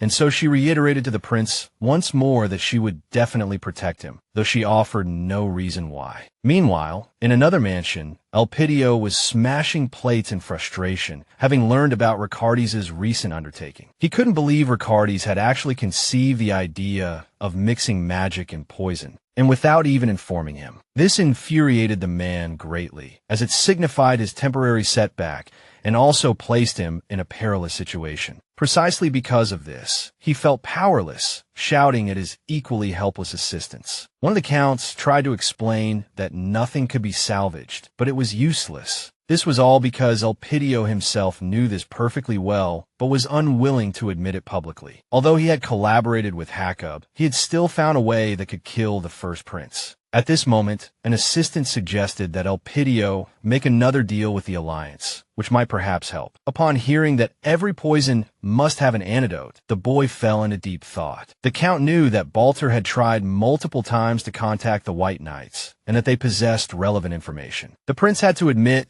that they indeed held very important intelligence. Therefore, he decided to find a way to obtain the antidote from Hackub, thereby seizing power for himself. A devious and brilliant idea, enough to turn the tables, had already formed in Elpidio's mind. The first prince chuckled, saying there was no more time for delays. So he prepared to act. Thus, the former heir demanded his assistants bring the fifth prince, Diaz, before him as quickly as possible. This time, Elpidio was determined to kill Ricardes, and thus he was overjoyed. The next morning, at the appropriate time, the assistant came to wake the prince as usual, which was his routine duty. He entered the room, as always, habitually not even glancing around much. When the young man noticed the surrounding mess, he was terrified, as this should not have happened. He saw a pile of wine bottles, even thought of an assassin, then realized he wouldn't have drunk this much. After a moment, the Count woke Ricardes, who immediately began complaining of a headache. The assistant was shocked because, as far as he knew, the prince had been completely alone yesterday, drinking heavily. Yet the heir, for some reason, did not admit he'd had company last night. He realized that, due to drinking too much, he couldn't remember how he had fallen asleep or where Rosaline had ultimately gone. The young man vaguely recalled the lady's last few words and the subsequent talk about protecting him. But what the lady had actually said to him before he finally fell asleep, the prince could not recall. Just then, the count gently called Ricardis' name, pulling him out of yesterday's memories. The situation was that they were all in a meeting, and their father was shocked by the information regarding the poison. Ricardis agreed with the emperor. They absolutely did not need this, yet it had happened at a very inopportune moment. The prince understood that word must absolutely not get out that the sacred power had failed. The emperor was very serious, as he wanted to deal with this problem. He even asked his sons if it would be better to simply wipe the Balto Empire off the map, as he had long wanted to do so. But the second prince felt that declaring war on such a powerful nation was simply too absurd. At this point, Elpidio said that one could go to Balto to study it from within, which would be more effective. Ricardis instantly grew wary, as he still didn't know what exactly his brother was planning. The first prince smiled and continued presenting his idea, suggesting a delegation be dispatched to Balto. Moreover, Elpidio did not nominate himself, but said it would be best to send Ricardis. The heir realized the first prince's true objective too late, and thus could not resist. And the emperor suddenly agreed that this was indeed a good idea, a way to learn more about the enemy. The second prince jumped up, asking if sending someone to Balto at this moment wasn't too dangerous. But the ruler cut off all his son's words with a single command, for he held immense power. He declared that their great empire would not fall merely because of poison, as no one would permit such a thing. Therefore, the father appointed Ricardis to lead the delegation for this mission, so that he could learn as much as possible about the poison and magic. That man, Ricardis, knew perfectly well how perilous this was, yet he could not refute the emperor, and so he held his tongue. Consequently, left with no alternative, the prince bowed to his father, acquiescing to his decision. Later, a count remarked that he should never have agreed, for it was undoubtedly a trap. But the heir understood this himself. Elpidio had ensnared him, leaving him no choice but to go. Moreover, even the emperor himself offered Ricardis no protection in this political gambit. Yet, the young man was prepared to fight for survival once more, as he had done his entire life. Rumors traveled swiftly, and it wasn't long before Rosaline learned that the second prince was being dispatched to Balto. Even the servants grasped the danger of such a journey, whispering about it amongst themselves with great caution. Letitia observed the pervasive silence, yet simultaneously, a creeping sorrow settled upon them all. The boy, Eberhard, and the girl, Letitia, were unsure what they would do once their teacher, Rosaline, departed with the delegation. Suddenly, Rosaline shattered their contemplation with an unexpected sword strike, resuming their practice. Their instructor, Ricardis, or another supervisor, barely managed to parry the blow,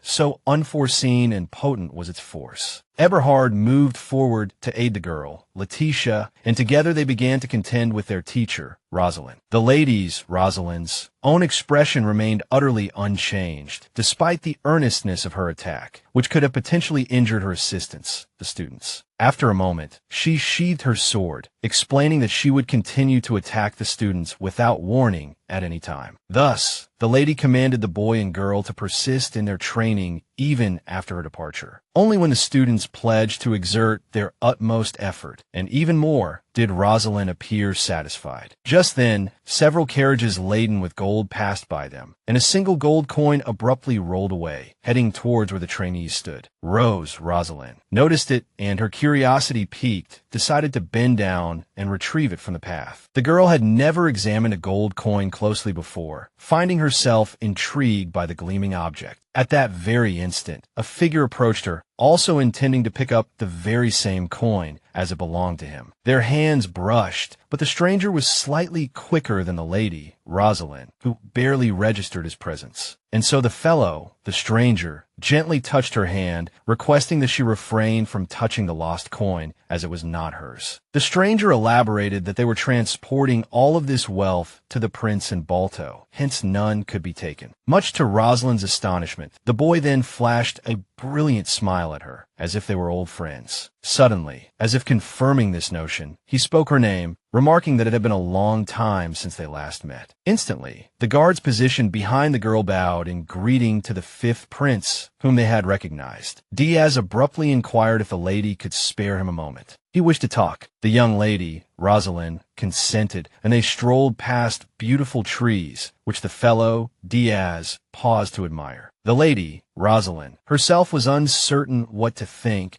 possessing no memory of her connection to the fifth prince. Meanwhile, the fellow, Diaz, appeared utterly carefree, taking in the surrounding scenery without any rush to initiate conversation. He turned suddenly, mentioning that he had been worried about the girl, Rosaline, having heard she was injured. In response, Rosaline, stated that she was quite all right now, so his concern was no longer necessary. Diaz then asked if the lady would be accompanying Ricardi's, which she calmly affirmed. The fellow, Diaz, then confessed he was greatly pleased by this news, as he had worried about having no other friends accompanying him on the journey. The prince mentioned he had already met Jacob, but they weren't particularly friendly, making him feel slightly intimidated by the man. Following this, the young lady, Rosaline, fell silent, unwilling to initiate conversation herself. The fellow, Diaz, clearly becoming awkward, began searching for words. Finally, he offered a smile and repeated again that he had been very worried about the lady, unable to think of anything else to say. Rosaline noted the casual tone Diaz used when speaking to her, yet she couldn't recall if she had ever shared such familiarity with him. Just then, a flower petal drifted down onto the girl's nose, pulling her from her thoughts. She glanced up at him. Witnessing this, the fifth prince smiled sweetly, finding the scene quite amusing. He took a step closer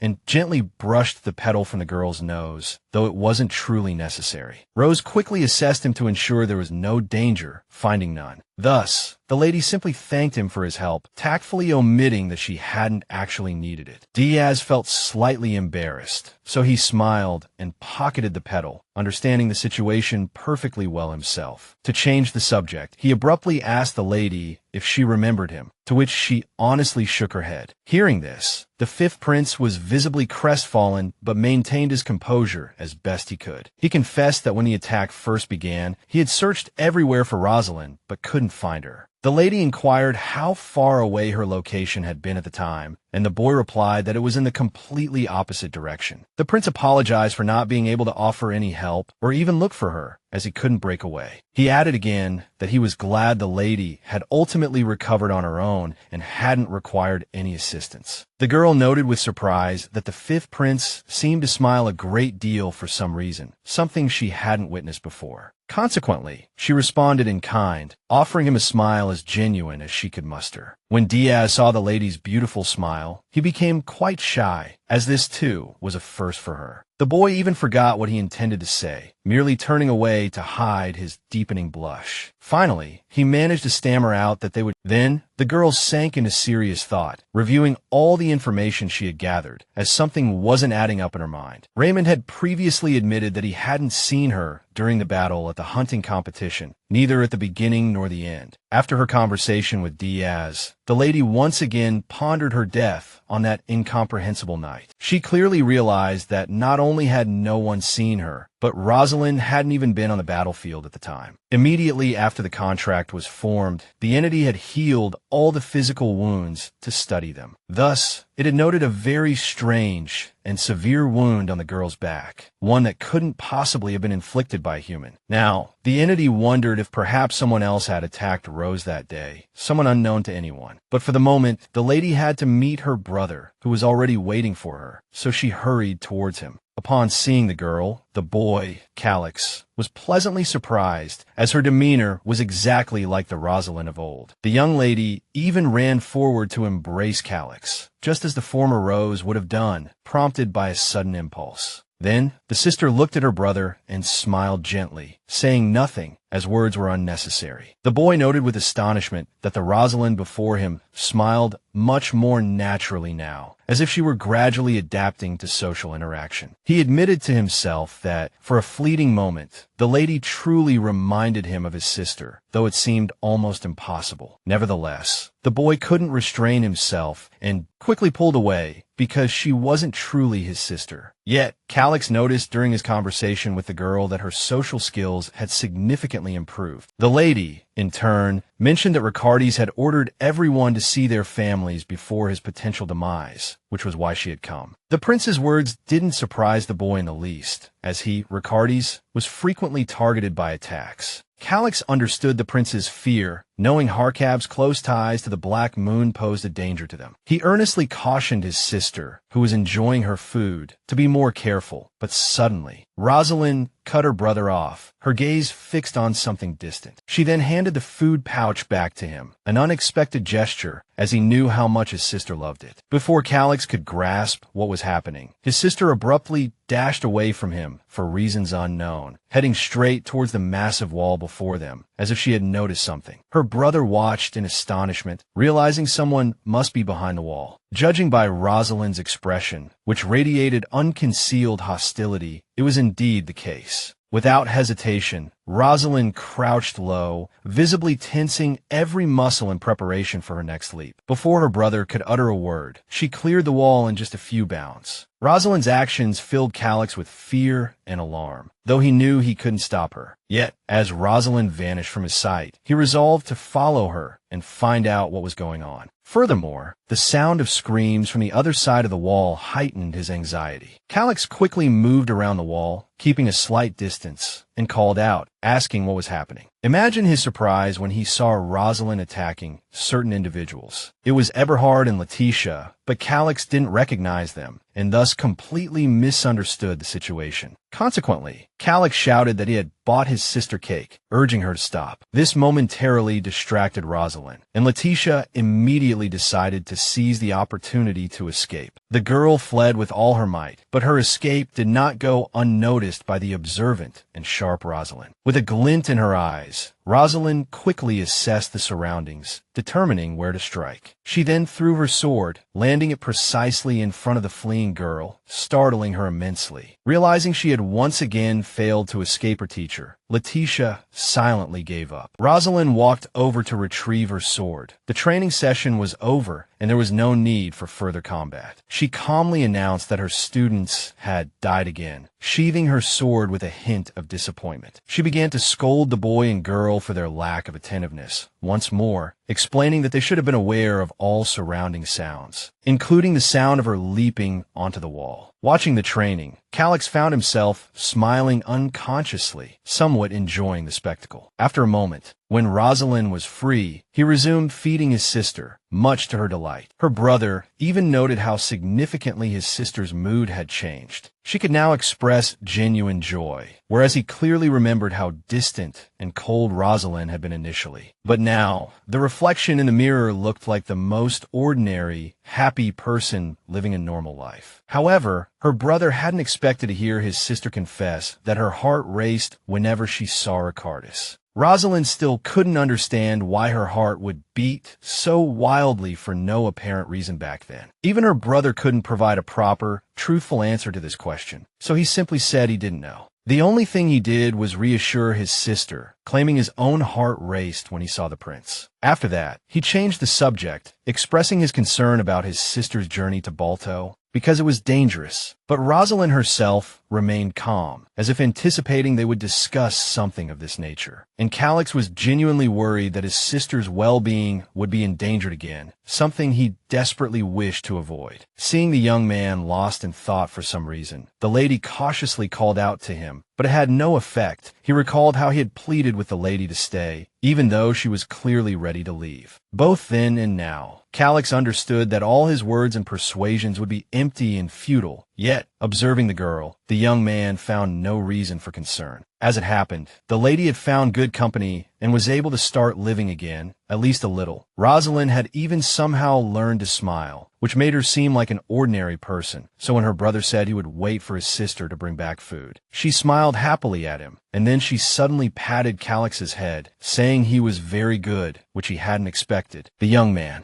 suddenly realized he had long missed this kind of warmth from his sister, though he hadn't admitted it even to himself. With that, they parted ways, and a bit later, Rosaline saw a dark night with pouring rain. Then she noticed herself running through the forest with all her might, clearly exhausted and out of breath. The girl desperately wanted to tell someone something, but this entity, she couldn't understand why or for what purpose. It was clear that Rosaline had witnessed something important, but this entity, she couldn't make out what it was. The lady paused for a moment to catch her breath, then continued running just as quickly. But unfortunately, she got lost and, instead of reaching the camp, ended up at the edge of that cliff, which wasn't part of her plan at all. For Rosaline, this was very unexpected and inconvenient, as she was already in a great hurry. A sudden pain in her back seized the lady, causing her to double over and freeze for a moment. The large, deep wound caused immense agony, but Rosaline tried hard not to think about it. She understood that now was not the time to relax, as she needed to keep moving to arrive on time. Suddenly, the lady heard a loud roar from ahead and realized the enemy had been watching her all along. Out of fear, the lady took a small step back and unexpectedly lost her footing as she was right at the edge of the cliff. Unable to stop the fall or change anything, Rosaline tumbled backward off the precipice. Suddenly, this entity, she, awoke from the memory, jolting her eyes open, trying to understand what had happened. The girl's breathing was very rapid due to the fear she had just experienced. Rosaline herself found it hard to grasp that these were the memories of the previous lady, even though she had merely been patrolling the area at the time, and not her own. The next morning, all the city residents saw off the prince's delegation, while the lady tried to forget everything for a while. The entire group attempted to set out as early as possible to avoid wasting time by stopping for the night. Rosaline remained vigilant just in case and carefully looked around, but she sensed no danger. Elpidio also watched the procession depart and was very angered by the cheerful shouts around him. The man was certain that the second prince and his team were doomed to die, which couldn't help but please him. However, Ricardes bid a noble farewell to the first prince before departing. He even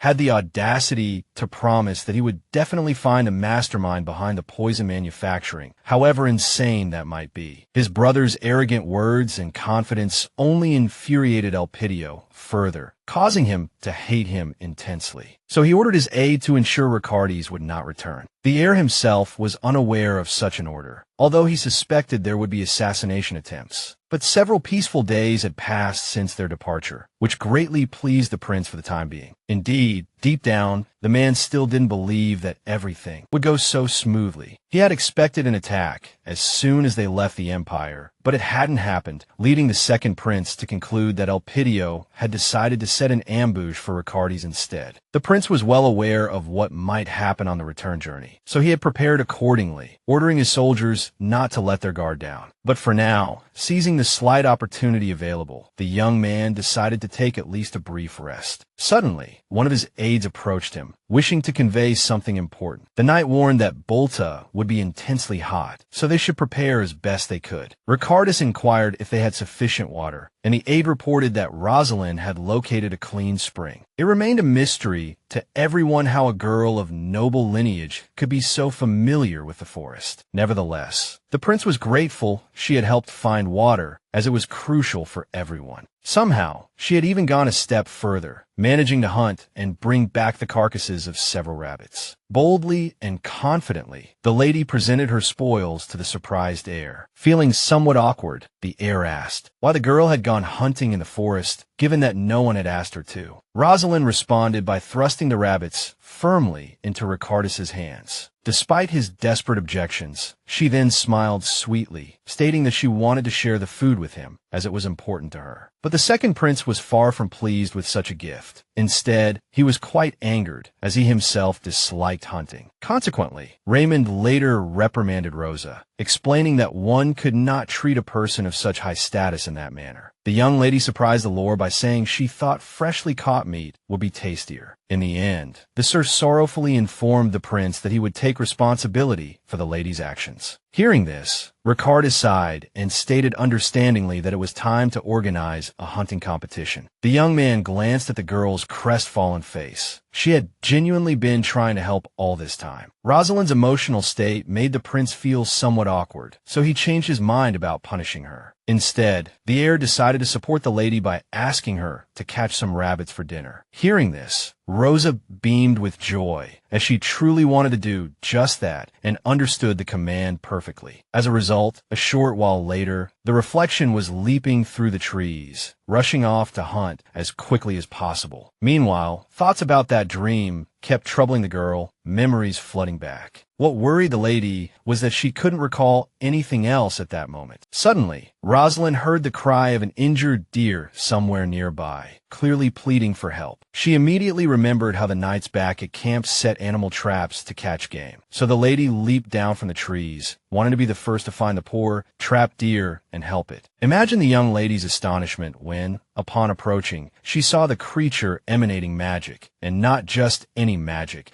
but the exact same kind she possessed as a reflection, which could only mean one thing. This being glanced at the deer and understood it was exactly like her. But the other reflection itself did not recognize the lady as a similar being, so it behaved like an ordinary deer. To her horror, Rosaline heard the approaching voices of the knights who were searching for their next prey. The men were discussing what to catch and who would catch it, one even boasting about a small frog. The girl could not allow a creature like herself to suffer, so she urged it to leave. But the being tried desperately to pretend it was an ordinary deer and thus stubbornly refused to flee. So Rosaline decided on a desperate measure, revealing her own hand covered in magic. Only then did the other reflection realize that the person standing before it was no ordinary human at all. Rosaline once again bid the deer depart, but it merely blinked its eyes again, just in case. Only then did the creature effortlessly and simply alter its form, transforming into a small squirrel and slipping free from the trap. The lady watched the escaping animal with satisfaction, hoping it wouldn't be discovered elsewhere. It was only then that the girl realized she had never, in all this time, encountered another creature quite like herself. A little later, she returned to the camp bearing numerous other spoils, for which everyone began to thank her. Among her haul, the young lady had somehow managed to catch an enormous wild boar and drag it back to the encampment. The lady herself sat quite calmly, sipping water from a flask, paying no mind to the murmurs of admiration around her. At that moment, the squad's cook was skillfully preparing delectable dishes from the freshly caught game. As a sign of respect, the cook offered Rosaline the first taste, and her eyes lit up. The cook confessed that, thanks to the lady, she could finally showcase her culinary skills. Upon tasting the food, the lady immediately declared she liked it very much, as it was incredibly delicious. This pleased the cook immensely, who began to chatter enthusiastically about the proper way to prepare the meal. To this, the young lady simply repeated once more that the dishes were exceptionally tasty and rich. The girl's simplicity and straightforwardness charmed the cook so much that she promised to cook for her any time. His Highness sat slightly apart, unobtrusively observing the soldiers enjoying their meal from the sidelines. What interested him most, though he wouldn't admit it even to himself, was Rosaline's behavior. The young man watched the lady's happy smile and thought wistfully that she wasn't smiling at him. Realizing this, Ricardus felt embarrassed for behaving like a 16-year-old boy, which he disliked. For some reason, he always recalled with shame the day he had scolded the girl after his sister's death, though Ricardus was certain Rosa herself didn't even remember the foolish incident. The prince looked up and suddenly saw his brother, who was also sitting alone, slightly away from everyone else. Meanwhile, the expression on that fellow's face looked, for some reason, no less captivated than Ricardus's own had moments before. It dawned on Ricardus that his brother was clearly not gazing at the ground or the soldiers with such admiration. He turned sharply, trying to follow Diaz's gaze as best he could, who had inadvertently drifted into a daydream. Imagine the prince's astonishment upon discovering his brother was looking at Rosaline. Ricardus did not like this one bit, but he had no right to say anything at that moment. Later that evening, when the knights made their scheduled rounds, they couldn't find Lady Rosaline anywhere. However, assuming she had climbed up some tree again, they didn't worry too much. Indeed, the lady was peacefully asleep upstairs in a tree, when suddenly the rescued squirrel approached her. Rosaline tried not to move as the other reflection leaped directly on her lap. After this, the creature began gesturing actively with its paws, clearly trying to convey something to the girl. But the lady couldn't understand a word and, for some reason, only remarked that she had never tasted squirrel meat before. The little reflection disliked this, hopping off the lady's feet, realizing it hadn't been understood. As the reflection began to change, Rosaline immediately sensed the magic emanating from it. Just in case, the girl glanced back towards the camp, making sure no one there could overhear them. Then she removed her cloak and tossed it towards her new acquaintance, who had already taken on a human form. This proved very timely, as the other reflection had transformed into a girl and was completely naked. She complained about the fragility of a human body, then asked if the lady could understand her now. The lady immediately noted that this reflection spoke remarkably well, something she herself hadn't managed from start. The girl proudly replied that she had lived for a long time with an old woman who treated her like a granddaughter. She then asked Rosaline how she herself lived among humans and if she felt comfortable doing so. This surprised Rosaline. Meanwhile, another being remarked that they usually harbor no desire to become human. Hearing the girl's words, Rosaline recalled that she had always resided in the forest, hidden away for reasons unknown even to her. As she was lost in thought, the newly arrived girl suddenly gripped her shoulders, her expression etched with deep concern. She asked Rosaline if she had inadvertently consumed a living human, an act strictly forbidden among their kind. Realizing her suspicions were true, the being became utterly horrified and began to curse vehemently. It could not fathom why one of its own would defy their fundamental instincts. Instinct screamed at them to flee, yet Rosaline understood intrinsically that she had transgressed the rules. Now, she was fated to perish within this mortal vessel. Hearing Rosaline acknowledge her fate, the new being recoiled further in shock, for the shadows always endeavored to adhere to the established rules. After all, at the most primal level, every such creature understood the prohibition against absorbing living beings to sustain their existence. All the beings reverted to their original forms. They subsisted on the deceased, yet the rule permitted a single transgression, the absorption of one living organism. The consequence was a diminishment of the creature's magical power, though considerable strength would remain. The newly arrived girl affirmed the extreme peril this entailed, understanding the implications fully. Rosaline could now never reclaim her original form. But, for the very first time, she possessed true friends like Raymond and her students, however foolish they might still be. This girl even had the semblance of a family, embodied by a brother who embraced her true essence. Therefore, Rosaline regretted nothing, despite being rendered significantly weaker in her current state. That morning, Ricardes found himself profoundly surprised by her actions, having never anticipated such behavior from her. Rosaline herself, with genuine innocence, failed to grasp what transgression she had committed this time, thus remaining perfectly composed. The crux of the matter was that she had arrived at the encampment accompanied by a wild eagle that obeyed her every command. This eagle was, in truth, the very being Rosaline had encountered the previous night. However, this secret could not be divulged, leaving everyone mystified as to the bird's origins. During the night, her newfound friend had declared that she could not, in good conscience, leave someone like Rosaline to navigate the world unaided. Consequently, the creature pledged to watch over her and provide assistance whenever necessary. And so now, this being, assuming the majestic form of a large, beautiful eagle, perched upon Rosaline's shoulder. Witnessing this, Ricardes relented, resolving not to press the lady with further questions, recognizing the futility of such an endeavor. Furthermore, the other knights accepted the girl's new companion with open admiration, gathering around it with avid curiosity. The men peppered Rosaline with questions. What species was the bird? How formidable was it? Could they perhaps touch it? The sole complication was Rosaline's necessary fabrication, claiming she had nurtured the bird for several years, despite their acquaintance being merely a day old. Moreover, she couldn't possibly state the eagle's true age, given that the being itself was centuries old. But Rosaline settled on a name with surprising swiftness, declaring the eagle's name to be Macaron. And so, the bird joined their journey, soaring gracefully low above the traveling column. As Macaron dispatched various prey with effortless ease, its hunting prowess was quickly utilized, an activity the bird seemed to relish. The prince observed the proceedings from his carriage. Detecting nothing unusual about the eagle, he remained at ease. Furthermore, Rosaline herself was visibly pleased to have such a companion, proving to be an invaluable ally.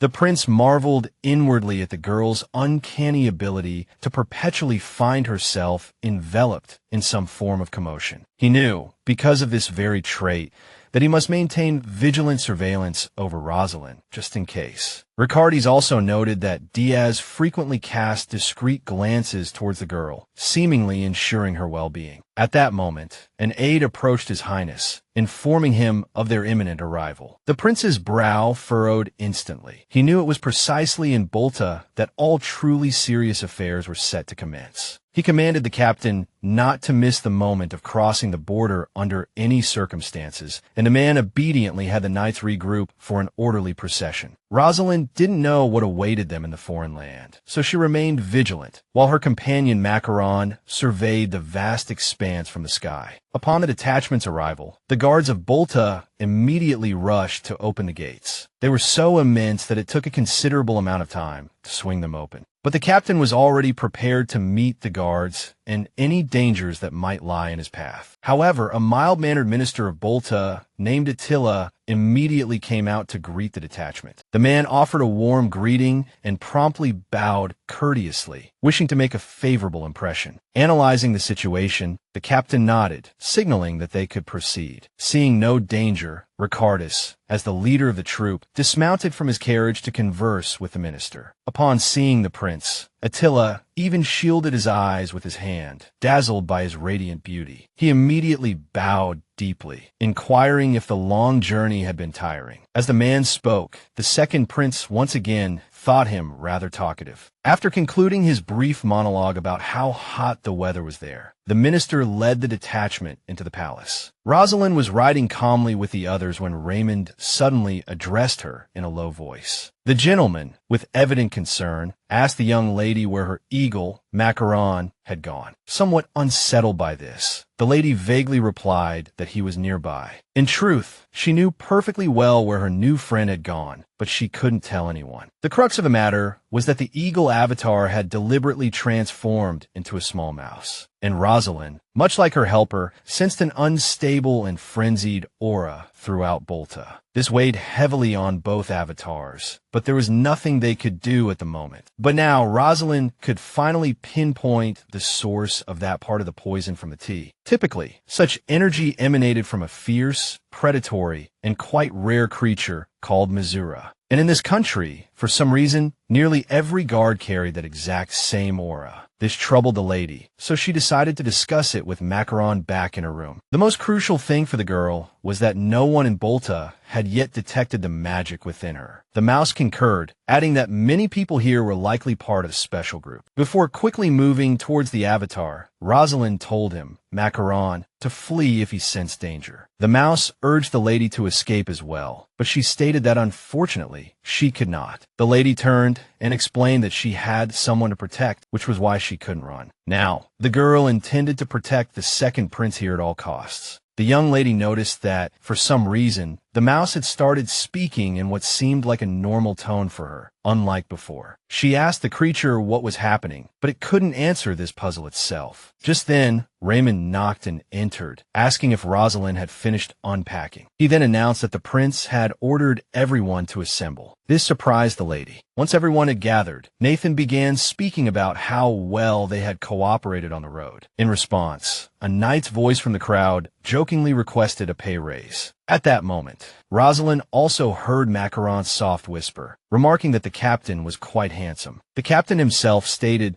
that he couldn't guarantee everyone would return alive. However, even without their commander's words, the knights were well aware of how perilous their journey was. Next, Nathan named a small group of soldiers who would be responsible for escaping the palace with the prince. Rosaline's name was among them, and she knew the others would have to fight to buy time for Ricardes. The soldiers stood ready, prepared to lay down their lives for the heir if necessary. The captain observed them closely, immensely satisfied by the unwavering resolve gleaming in their eyes. Following this, his aide instructed everyone to rest well and prepare for battle. Before Nathan could depart, Rosaline wove through the ranks of soldiers. Approaching him, the young lady recalled her brother's words, warning her to be exceedingly cautious in Bolta and advising her to seek someone out if she was unsure how to proceed. Now, the girl had chosen Captain Nathan as that reliable person. Behind him, Raymond frantically gestured at the young lady, signaling that she was, yet again, doing something wrong. Nevertheless, the young lady reported that ever since their arrival in Bolta, they had been constantly followed. This news left the man, Nathan, rather perplexed. Yet, he immediately trusted the experienced girl. Rosaline abruptly confessed that these gazes from all directions intensely irritated her, pressing down on her spirit. Therefore, the young lady quite seriously proposed killing those who were watching them to end the torment. Naturally, she wasn't permitted to do so and had to return empty-handed. Macaron, perched on a young lady's shoulder, couldn't comprehend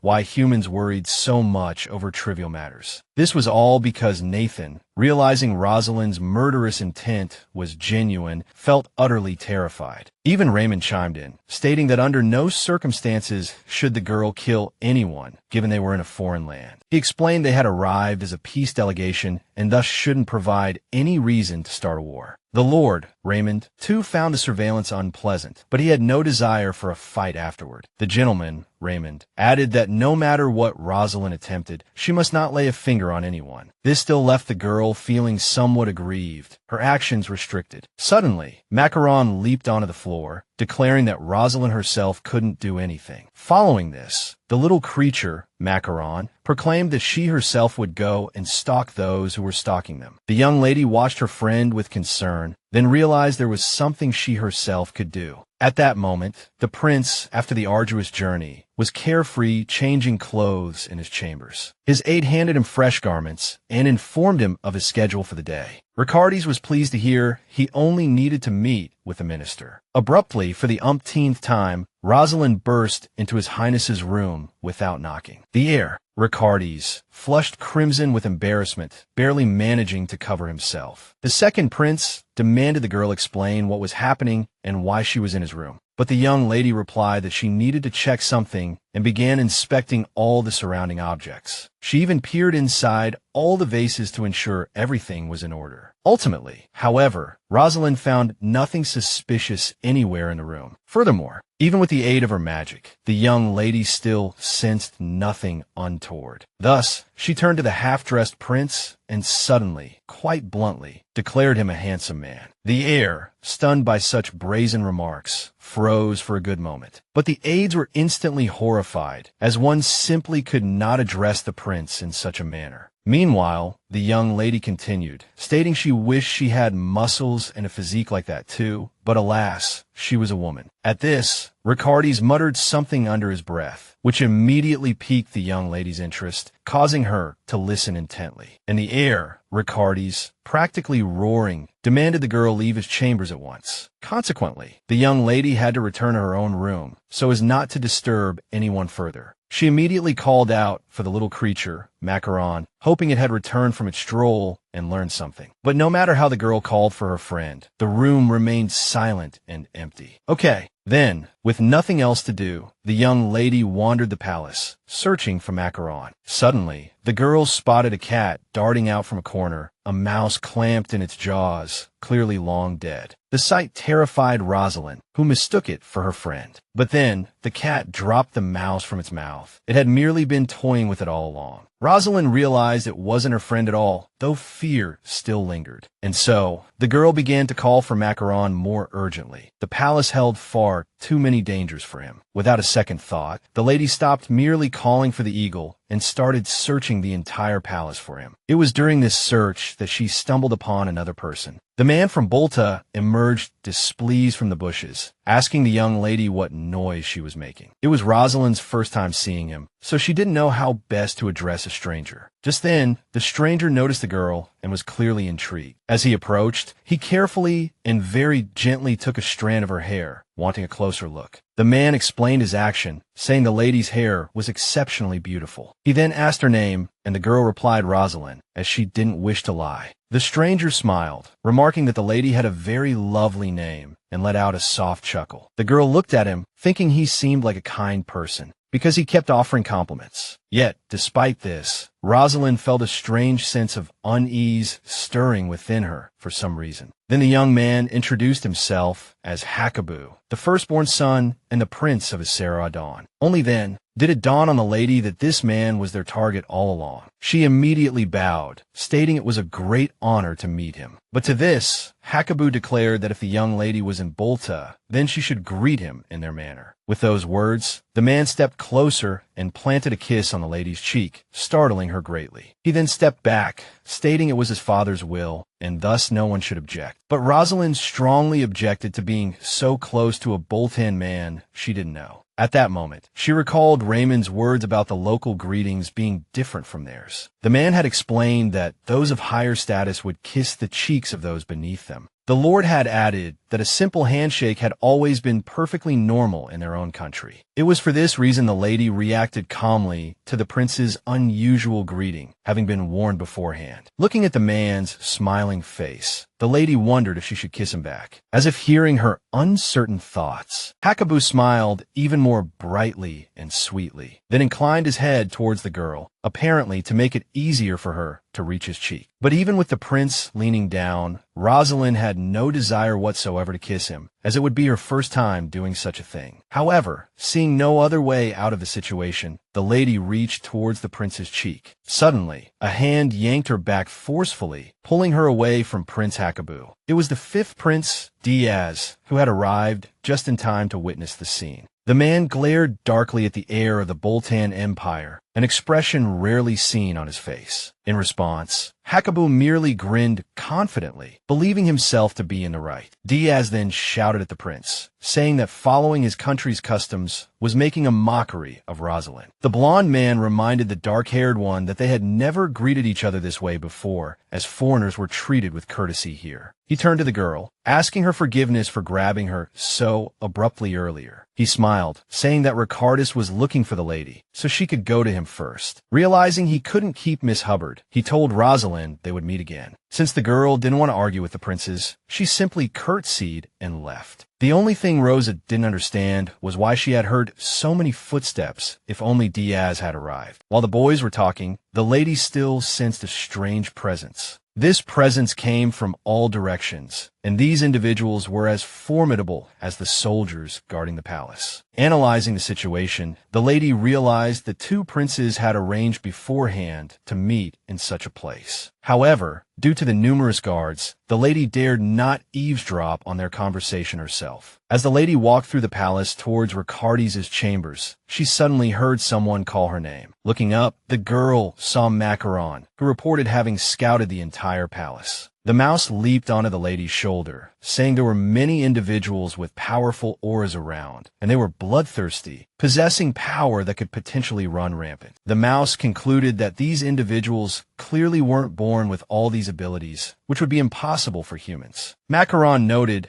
that while the guard's magic was similar to theirs, the aura of those individuals wasn't as bloodthirsty. But the power of the people from Bolta reminded the mouse more of rare demonic monsters, though it couldn't comprehend how that could be possible. Having learned all this information, Rosaline went to find the prince, once again climbing in through his window. Only this time, the girl's path was blocked by the swords of the heir's aides guarding this entrance. Ricardis himself calmly stated that no one but the lady would climb in like that, so he permitted her entry. Rosaline was pleased she had managed to enter the prince's office, albeit not immediately. But before the lady could take more than a few steps, she suddenly heard a menacing voice from above. One of the aides asked how the lady could possibly think it was normal to enter the prince's chambers in such a manner. He even continued complaining for several minutes, and no one interrupted him, as they dared not. Finally, the lady was asked what important matter she had to report, given that she had entered through the window. Upon hearing that the lady had gone to the garden alone, the man immediately asked if she understood she had done wrong by acting alone. But the lady continued her story, saying she had encountered Prince Hakubu in the garden. This greatly surprised the aide, who demanded to know what their enemy was doing there. The second prince, meanwhile, wondered why Hakubu would speak to an unfamiliar knight. Finally, he concluded that it was the lady who had accidentally attracted the enemy's attention due to her dark hair. Hearing that the prince had kissed the lady's cheek, the heir became exceptionally furious. When the lady finally finished recounting her adventure, Ricardes suddenly moved closer to her. He looked anxiously into her eyes and asked what else Prince Hakubu had done during their meeting. The lady replied that Prince Diaz had arrived and sent her here, so nothing more had happened. Ricardes thought the conversation was over, but then the lady suddenly continued speaking. It turned out she had overheard another important matter, which greatly shocked the heir. The thing was, Diaz had brought Prince Hakubu a message from the first prince, Pelado. The heir said he knew something similar might happen, but hadn't expected it on the very first day of his arrival. Rosaline was surprised the prince knew about Diaz, even though she considered him a friend. The lady wondered if the fifth prince was also her enemy, despite him always being kind to her. Ricardes suddenly asked if the lady truly had anything else important she wanted to tell him. The lady, at that moment, had indeed decided to eavesdrop just a little on the conversation between the two princes. Being quite some distance away, she employed magic to listen in on their conversation. Hakubu immediately demanded to know what that mad first prince, Elpidio, wanted from him this time. Diaz explained that the combination of poison and magic was an exceedingly complex process for them, known as the illusion. Diaz relayed Elpidio's words, stating that Elpidio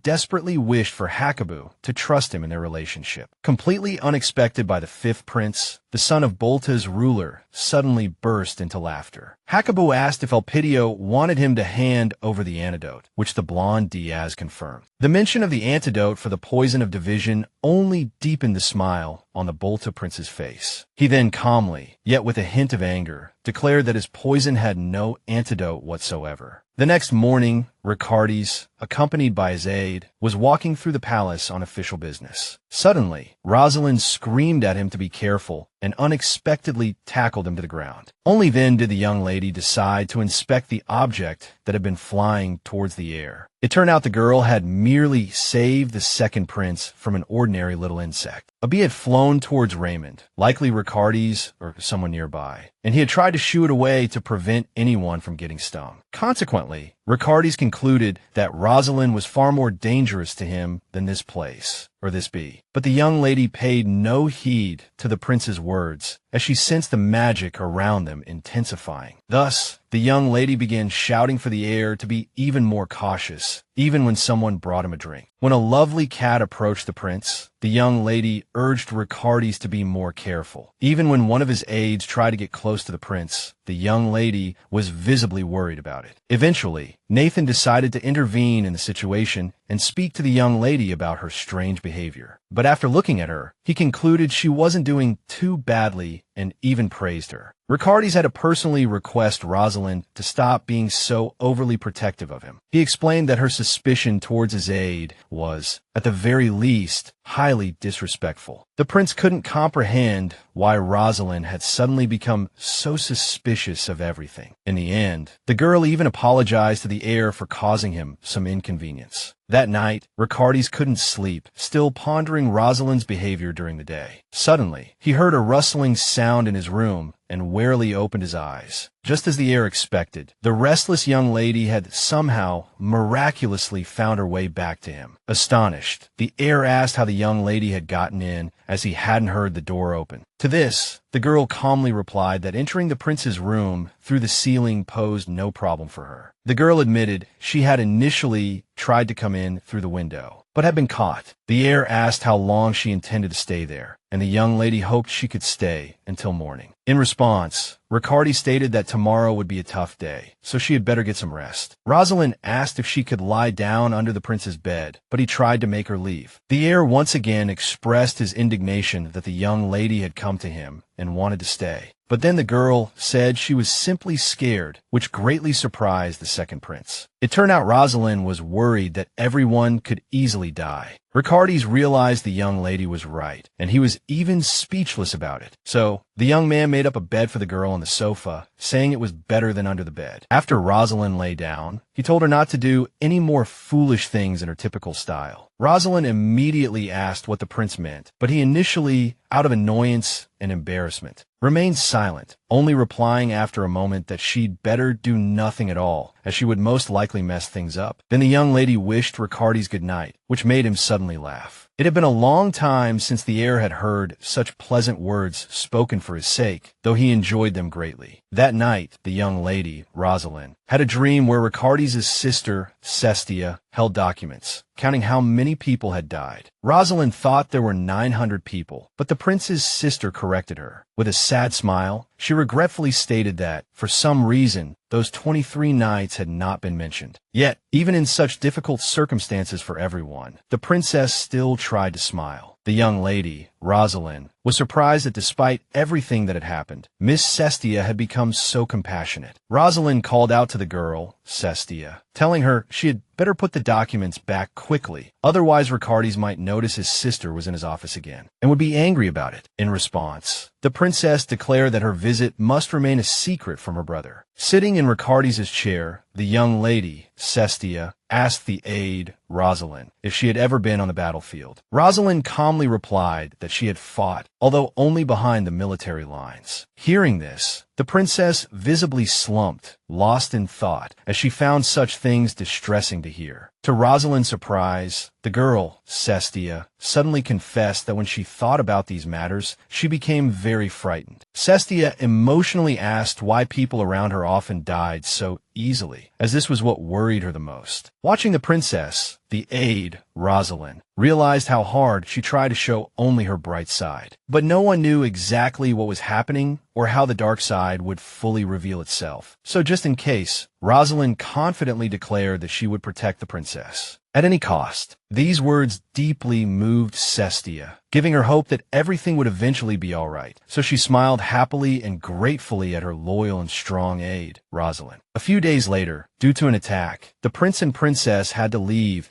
as quickly as possible. The older brother, Ricardi's, gave his carriage to his younger sister, Cestia, telling her to leave quickly first to avoid getting hurt. The prince whispered. He said with a smile that she would reach there safely, and he would follow shortly after. But on the road, Ricardi's carriage was spotted by enemies, who recognized it and, thinking the heir was inside, immediately decided to attack. But inside was not the prince, but his sister, Cestia, and her aide, Rosaline. Mortally wounded, Cestia was glad that Rosaline had luckily remained unharmed. She could barely speak due to the pain. The girl, Cestia, said that, as she was dying, she had one last request for her aide, Rosaline. She pleaded with her to at least protect her older brother, Ricardi's, now, because she loved him very much. In this situation, Rosaline couldn't hold back her tears and promised she would do everything possible. Afterwards, the girl, Rosaline, woke up, realizing she hadn't only been crying in her sleep. The young lady, Rosaline, looked at the peacefully sleeping fellow, Ricardi's, realizing that for now, everything was all right. The girl, Rosaline, understood she could not allow the older brother, Ricardi's, to die. This morning, Ricardi's announced to everyone that Prince Hakubu had permitted his troops to carry weapons everywhere. The aides immediately became wary, as a very important meeting was scheduled with the Prince Hakubu today. The heir, Ricardi's, was convinced this was another ploy by the supposedly hospitable host, Hakubu. Therefore, Ricardi's ordered all his soldiers to attend the meeting unarmed. This order disturbed Rosaline the most, as she intended to protect the prince, Ricardi's. The girl, Rosaline, thought she could at least secretly carry a knife without anyone noticing. The heir, Ricardi's, understood what the young lady, Rosaline, was thinking, so he demanded she remove any weapons hidden in her clothes. So the young lady, Rosaline, had no choice but to obey his highness. Ricardi's himself said then that he believed they, Hakubu's people, were just trying to intimidate them. So he asked everyone around him to act cautiously, but not to provoke anyone. Thus, this evening, Prince Hakubu was the first to arrive at the meeting place, eagerly awaiting the others. Okay, here is the translation you requested. He smiled as he noted the guests arriving relaxed and on time. Yet to the surprise of the son of Bolta's ruler, the entire contingent arrived utterly devoid of weapons, a detail that was immediately observed. The prince was keenly aware that had Elpidio been in Ricardi's position, he would undoubtedly have come fully armed. Thus, Hakubu mused with an inner smile. It seemed dealing with this second prince would prove far more challenging. This prince, Hakubu, inquired of his aide whether the guest had ever requested an increase in the delegation's numbers. His aide confirmed it, but His Majesty, Ricardi's father, had denied him this minor request even before his departure for the empire. The Prince of Bolta, Hakabu, felt a pang of sympathy for Ricardes, seemingly forsaken by his own nation. Yet the second prince himself endeavored to uphold his dignity, irrespective of the circumstances swirling around him. As the guests drew nearer, Hakabu extended his greetings, courteously introducing himself once more to all present. Ricardes expressed his gratitude for the ruler's son's warm reception, at which precise moment Hakabu abruptly began to close the distance between them. Rosaline instantly surged forward to shield the prince, only to be promptly halted by Raymond. Nevertheless, even this Lord Raymond found himself bewildered by Hakabu's disregard for personal space, for he drew exceedingly near.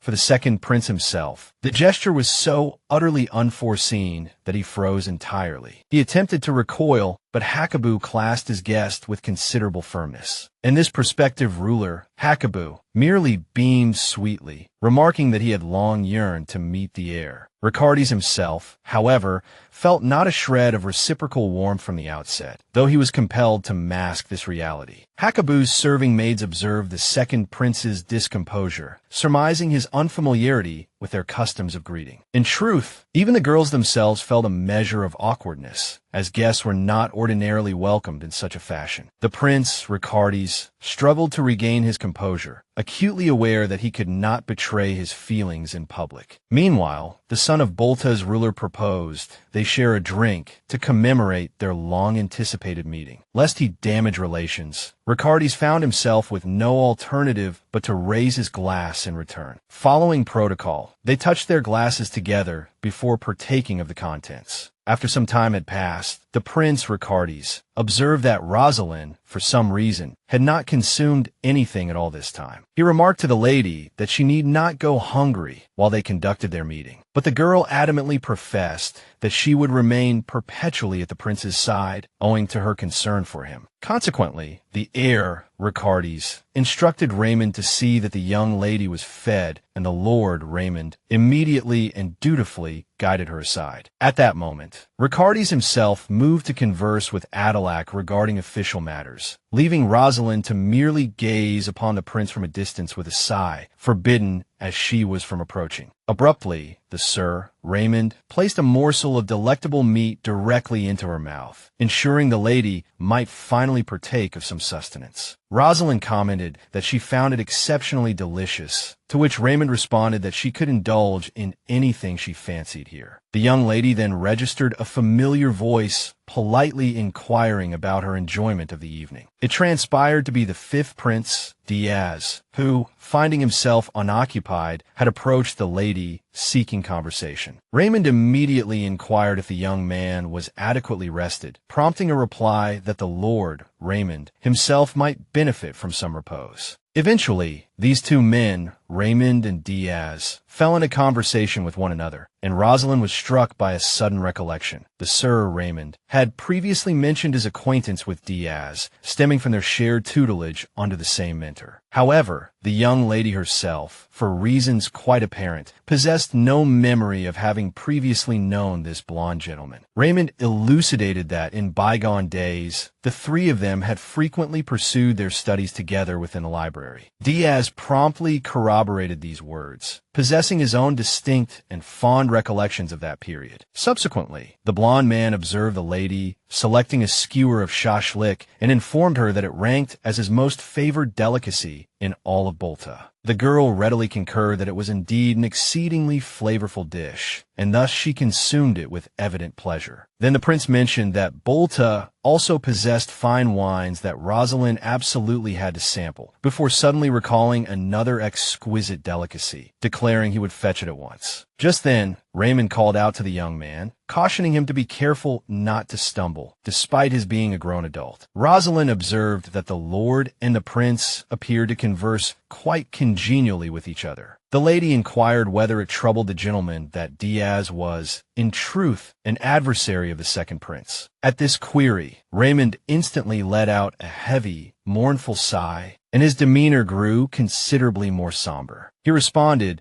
that he was quite adept at separating his professional duties from his personal relationships. The gentleman harbored concerns that the blonde-haired individual might one day lend too much credence to Elpidio, potentially causing Diaz to inadvertently tread a perilous path. This was precisely what Raymond feared. But the gentleman sincerely hoped this would not come to pass, wishing the fifth prince nothing but well-being. The Lord recounted how Diaz had survived a fire in his childhood, a blaze that had claimed his parents' lives. Following this tragedy, the young man had been forced to recuperate in solitude for several years. Upon his return to the palace, everyone distanced themselves from him, and even Ricardus could offer little assistance. Then the first prince extended a hand to Diaz, driven by his own agenda. It was at this moment that the fifth prince, who had just delivered their drinks, found the girl and the gentleman. Rosaline immediately accepted her glass, having been quite thirsty for some time. Then, quite unexpectedly, the girl touched her glass to Diaz's in a toast, an action that startled Raymond, for it breached established etiquette. The Lord questioned how the lady could possibly raise her glass towards his highnesses. Yet, Diaz merely smiled kindly at the situation, indicating he was not offended. Just then, Ricardus made his way onto the balcony, finally seeking a moment of solitude. The prince found the sheer volume of interaction at the meeting overwhelming, given his infrequent participation in such gatherings. But before the young man could even begin to relax, he heard his name being softly called once more. Resignedly, the second prince turned towards the speaker with a faint smile. It was the third princess, a lady named Gonshur, who approached him, curious about how the banquet was unfolding. The heir assured her he was enjoying everything, but had decided to admire the moon for a short while. The girl chuckled, revealing herself to be quite the romantic and dreamer. She then begged the prince's pardon for intruding upon his solitude. However, the princess confessed she had been deliberately waiting for an opportunity when Ricardus was alone. The heir, now intrigued, asked anxiously if the lady indeed had something significant to impart. To this, Gonshur smiled mysteriously, affirming that she did have something to share. The prince grew intensely curious about what this foreign princess could possibly reveal to him. The girl began to speak, but unfortunately, before she could truly convey anything substantial to her guest, her attendant arrived on the balcony, having been searching for her everywhere. Consequently, Gonshur realized that, regrettably, a conversation with Ricardus would not be possible today. Therefore, the girl expressed her hope that they might succeed next time. As a final remark, she commented that the gentleman had indeed chosen an excellent spot for moon gazing. The princess herself wished she could remain on the balcony rather than return to the stuffy main hall. At last, Ricardus was left alone as he had desired, though tinged with regret for not having learned anything from the lady. Meanwhile, Rosaline was continuing to savor the delicacies when the prince suddenly approached her. He observed that the lady appeared to be greatly enjoying the cuisine of his homeland, a sight that evidently pleased the young man. Rosaline hadn't yet finished chewing the morsel in her mouth to respond, but Hakubu kindly advised her not to rush. Thus, the lady calmly finished what she had popped in her mouth, freeing herself to speak thereafter. Hakubu suddenly grew thoughtful, leaning slightly closer to the lady, as an idea began to form in his mind. He expressed his desire to see Rosaline adorned in their beautiful traditional attire, remarking that the Prince of Bolta believed such an ensemble would perfectly complement the exotic beauty of the lady's features. The man even dared to inquire if the lady would consent to wear an outfit should he personally select it for her. But Rosaline, with considerable poise, declined, despite his status as the Prince of Bolta. She clarified that she was not a guest, but merely a guard, bound to observe the corresponding protocols. In response, Hakubu confidently assured her that as long as Ricardus remained within his palace walls, no harm would befall him. The girl was taken aback, wondering how the prince could have discerned her deep concern for the heir's safety. Rosaline worried that her thoughts might have been plainly written on her face, a possibility that troubled her. Rosaline's genuine apprehension amused the Prince of Bolta, who eventually could not suppress his laughter. Yet, the girl herself failed to grasp the reason for the man's amusement, just as Hakubu abruptly and candidly asked if the lady would consider entering his service. However, she refused. He began to persuade her, suggesting the lady need not provide an immediate answer. But just then, an aide approached him. Rosaline was surprised by how swiftly the prince concluded their conversation, yet she offered no objection. Finally, the man brushed a hand against her hair, urging her once more to contemplate his proposition. He pledged that should the girl decide to align herself with him, he would await her indefinitely. Only then did the prince depart with his aide, who had come to report a disturbance within the temple. The son of Bolta's ruler mused that he would be quite saddened if Rosaline were to perish. His thoughts then turned, laced with anger, toward the intruder who had somehow breached their sacred temple. This trespasser turned out to be Ricardes, who had been exploring the vicinity. He had discovered the renowned statue of Bolta, before which prayers were offered during matrimonial rites. The prince pondered why, across all legends, the god of light was invariably depicted alongside the god of darkness. Lifting his gaze, he abruptly perceived something amiss with the sun symbol within the temple. Typically, the sun was rendered with greater luminosity, yet this particular ornament seemed excessively dim. Ricardes drew nearer to the image, striving to comprehend the reason behind its peculiar depiction. Suddenly, Hakubu materialized behind the air, startling him unexpectedly. The second prince felt no pleasure at his interlocutor's arrival, still wishing for solitude. Nevertheless, maintaining his composure was imperative, so the young man offered Hakubu a saccharine smile. But then, the son of Bolta unexpectedly declared that the Black Moon had concocted a perilous new poison. Ricardes surmised the prince was merely feigning ignorance regarding the matter. He cast his eyes once more upon the sun's symbol on the wall and experienced a sudden revelation. In truth, it portrayed a moon, bearing resemblance to the Creantidian emblem. He recalled the witch's pronouncements, contemplating whether she implied that divine power alone was insufficient to resurrect the blessed night. The prince also realized that the poison known as cleavage had formerly been termed splinter. Ricardes deduced that this poison was, according to legend, a fragment splintered from the Black Moon itself. Hakubu, overhearing the young man's deductions, offered a malicious smile, remarking on his considerable astuteness. As per the legends, during the blessed Black Night, all life flourished, but upon her departure, a multitude of wild beasts began to roam the lands. Consequently, many began to pray for the Black Knight's return, yearning for peace to be restored, yet their pleas went unanswered. Thus, the people resolved to await the emergence of one who could deliver them. Furthermore, it was said that to usher back the blessed Black Knight, one must possess the ability to command magic. As Ricardes related this to him, Hakubu's aide remarked that finding such individuals would prove exceedingly difficult. Owing to persecutions within the land, they had all concealed their powers and retreated in a hiding long ago. The prince concurred that locating mages posed a significant challenge, given how adeptly they remained hidden. The heir was now clueless about how to organize the search, but what worried the prince most in this situation was that Elpidio might discover his plans. Suddenly, a breathless aide ran up to the prince with news, reporting that Rosaline wished to see the heir and was already on her way to the office. As quickly as possible, it turned out the girl had somehow found a red fragment imbued with magic. Ricardes, seeing such a thing for the first time, found it utterly incredible. They immediately became interested in where exactly the lady had found something so dangerous yet useful to them. Rosaline couldn't tell anyone the truth, that Macarum had stolen the fragment. The rat had mentioned there were many more such items, so it brought one for its friend. Consequently, the young lady had to confess she had simply stolen the fragment from somewhere within the palace. In response, Ricardes, rather than scolding her,